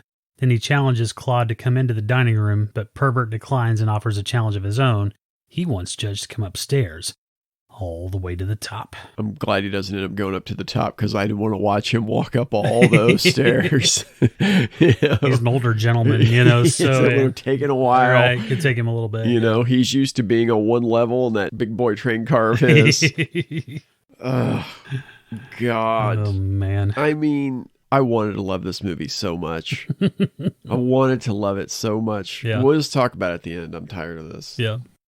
Judge hangs up the phone and goes to the staircase. Even though she protests because she doesn't want to be alone, Judge tells Amanda to stay downstairs and assures her that he'll take care of the situation.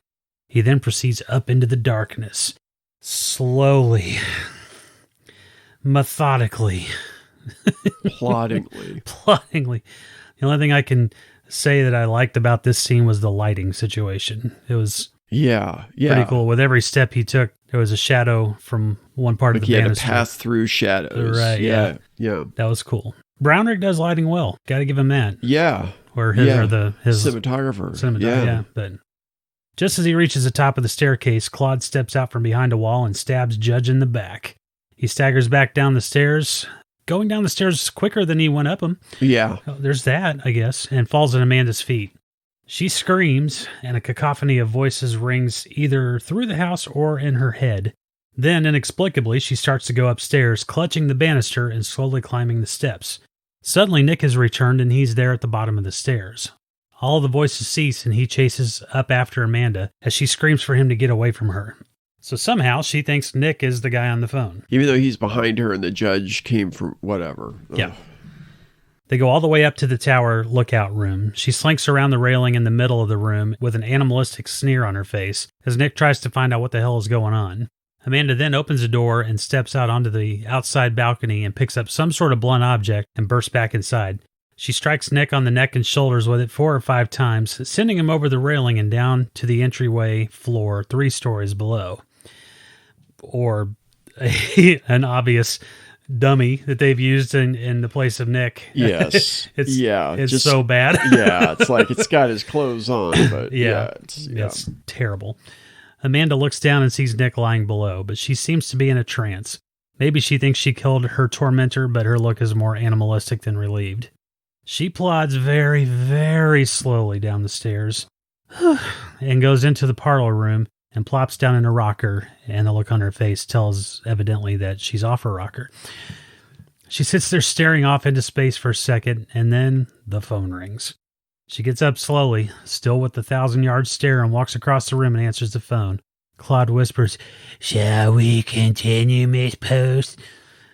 Yeah, I guess they're not on a first-name basis anymore, since he's calling her Miss Post and not Amanda. Amanda absently hangs up the phone and goes back and sits down in her rocker.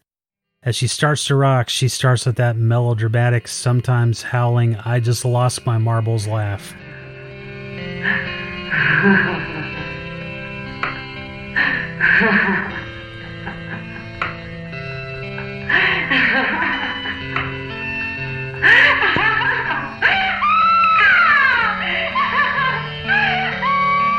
Fade to a close-up shot of a doll, and as the shot pulls back, we see that the doll is wearing a very short dress or isn't wearing pants. Oof. And the credits roll. And thank sweet Jesus it's over with. I'm telling you. What a terrible movie. I mean, I think the thing that makes this movie the most heartbreaking is that I wanted to love it. And when it started, I thought, oh, I like this Amanda Post character. I want to see what she does in a horror movie. Right. And then about halfway through the movie, or maybe a little bit more, if that, they were just kind of like, let's just make her like every other heroine. Mm-hmm. And I'm just like, that sucks. Yeah. That's just, I mean, it's one thing to have a character be weak and find strength, right? Yeah. But to have a character do what they have her do is dumb. Right. And, getting angry about a movie like this is kind of stupid. I know there are people that are going to say, well, it's a dumb drive-in movie and it's not supposed to be high art and all this stuff. But you know what? Like, there's a baseline of storytelling that you should adhere to. She is dealing with this obscene phone caller. Granted, the stuff that he does is heinous, but then you take that and then she gets zapped with this white powder and then all of a sudden she's ready for the booby hatch. Right. I don't get it.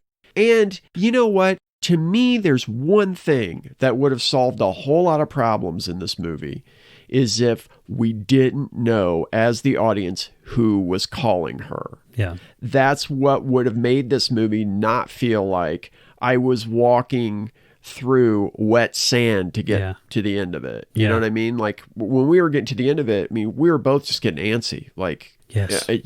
And this is the first time that we watched it, we were both getting antsy. Just kind of like, okay, right, get done with it. Yeah. Because we knew who it was. There was no mystery for the audience in here at all. Yeah. So not only did we know who it was, and that kind of took away that mystery for us, it also took us away from identifying with her. Yeah. So when she runs upstairs, when Nick's downstairs, even though Judge was killed by somebody upstairs, Yeah. if we didn't know who was calling her and who was doing all this shit, then we could have identified with her as she's running away from Nick, thinking, oh, wait, he's down there, but we're confused too. Everything that moves is an enemy. Yeah. It would have papered over that a little bit. It wouldn't have made it perfect, but it would have papered over it a little bit. And I think movies like this that are become classics, quote unquote classics, it's one of two things happening. Either they do something really well, or they find a really ingenious way to paper over the shit that they don't do very well. Yeah. This movie did neither one of those things. Right. And that's the thing that makes me the most... Angry is the only word I can think of, because I do get angry when you have somebody who makes a movie and they have all these possibilities and all this potential that they set up for themselves in the beginning, and the decisions that they make that do not have to be made are the things that end up screwing the film up. Yeah. I just don't understand that. I don't give a damn what decade it was made in. I don't give a shit what region of the country it was made in. I don't care. Right. Those are stupid decisions no matter who you are, you know? So I'm sorry. I'm just fed up with this movie at this point. Well, I don't think we were alone as far as not liking this movie is concerned, because if you looked out over the sea of cars, you might have noticed a lot of people making out during this movie. Yeah. And you know, if I'd rather be making out with a pretty woman myself right now instead of watching that garbage. When we show movies like this, we end up catering to perverts, kind of. So it's true. You know, it's also good that we made this our second movie in the double feature, because if it was the first one, we probably would have lost half our audience already. Right. I did see some parents going out. They were saying something about getting half their money back. I was like, we don't prorate. No. Stubbs would never prorate anyone. No. Thank God, because we'd have lost our asses tonight.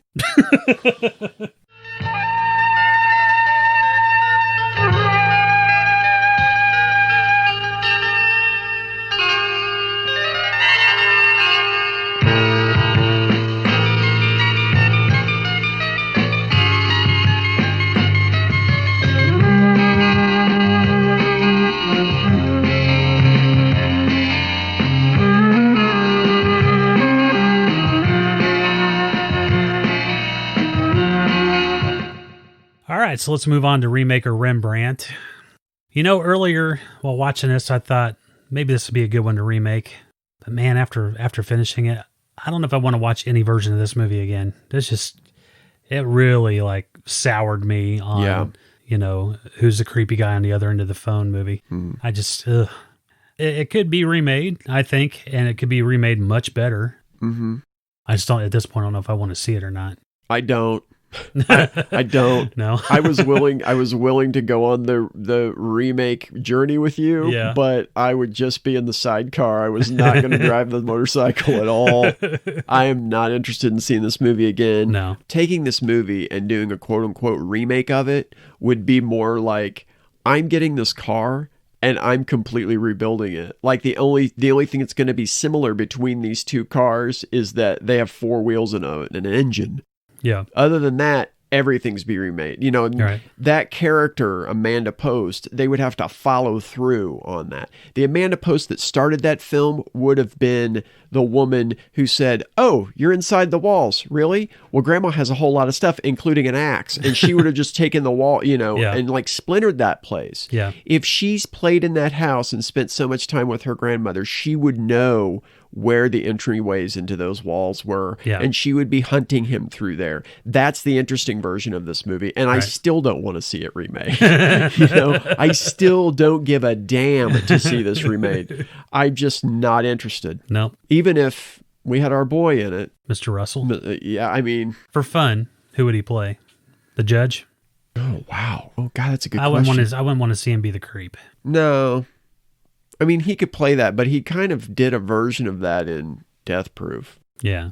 Yeah. See, that's the thing. Have to be the judge, wouldn't it? I think if you're going to remake this movie, too, you would have to include more characters in it. Yeah. You know, the fact that there's no cop in this movie. Yeah. That doesn't ring true at all. At some point, you have to say to yourself, you know, this dude sounds like he's watching me from afar. Maybe I better call a cop. Right, you know? exactly. Or if he's watching me, then this is more than just a crank phone call. Yeah, if he's watching me from afar, maybe I should call a cop. If he's watching me from inside the house, I should definitely call a cop. Exactly. Or at least the fire department. Right. Somebody, you know, call the dog catcher. Who gives a shit? Just get somebody in here to find this hammy bastard, you know. I just, oh, God. I mean... I didn't want to get this worked up. And the one person that she relies on the most is her ex-boyfriend. Who says, you're just hysterical and good. It's just, so tired. Yeah. And well, those types of phone calls really do get under your skin, too. Absolutely. I have a perfect example of that. When I was a kid, my mom, for an entire day, kept getting a phone call over and over and over again from someone that was playing a laugh box into the phone. Right. And she ended up having to take the phone off the hook at one point just because she couldn't take the phone calls anymore. Right. She came to pick me up at elementary school that day, and she had been crying because it had been driving her crazy all day long. Right. That's one day. Sure. This girl's getting calls over several days from someone that's, you know, making her masturbate and making her, you know, talking about her dead mother. Right. I mean, so much worse. Right. You know, right. So to dismiss that like he did, that's bullshit. Right. And actually, when you put it in that light, I feel bad for dismissing it earlier as far as part of her character arc. I think maybe I was like saying my finger hurts when it was actually my elbow, because I think the problem I have is the fact that we know who's in the walls. Right. I think I go back to that. We know who's in the walls. Yeah. So I can't identify with her as much as I should. Right. And maybe that's on me as a viewer, as a male viewer, no less. Maybe that's on me to like say, hey, I got to go that extra distance and go that extra mile. But you know what? You know, a lot of times when you go in to watch a movie, you're not going in to watch it in an intellectual way. You're going in to interact with it in an emotional way. Yeah. And that's on the filmmakers, I think, to create that situation that's so effective that you want to go back and then engage with it in an intellectual way. Yeah. They didn't do that here. So I'm glad this movie's over. I don't want to see it remade, even though I think it could be done infinitely better. And I think there are things in here that have a lot of potential. I think the score was great. I think Susan Bracken was really, really solid starting off. I thought Jim Harrell as Dr. Crowther was good. I thought the actors were actually pretty good for what they were given. Yeah. I thought O'Dwyer was good as Claude Kern. I mean, they were good for what they were given. I think that just the decisions that these filmmakers made didn't give them a shot, didn't give them a chance in hell of coming out with something that really worked in the end. And I know it's hard, man. It's hard making movies. It just seems like they whiffed a lot of really easy pitches in this movie.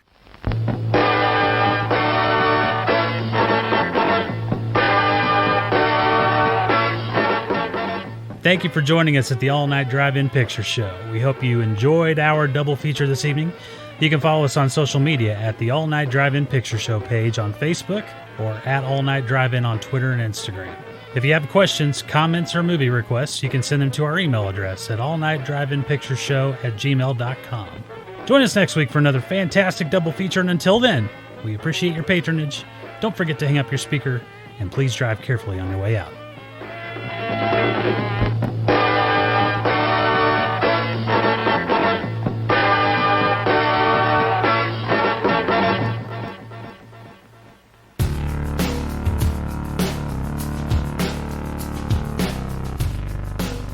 The All Night Drive-In Picture Show is edited and produced by Markham Harvey. Our theme song is composed and performed by Lee Rosevere and edited by The Night Watch. Our head ticket taker is Stubbs Jorgensen. Our snack bar manager is Lucy Slewfoot. Our sign master is Jason Baldwin. Our drive-in manager is the one and only George Jacki. I'm your announcer, Lane Hewitt. This has been a Clown Business Coalition production. Good night, everyone.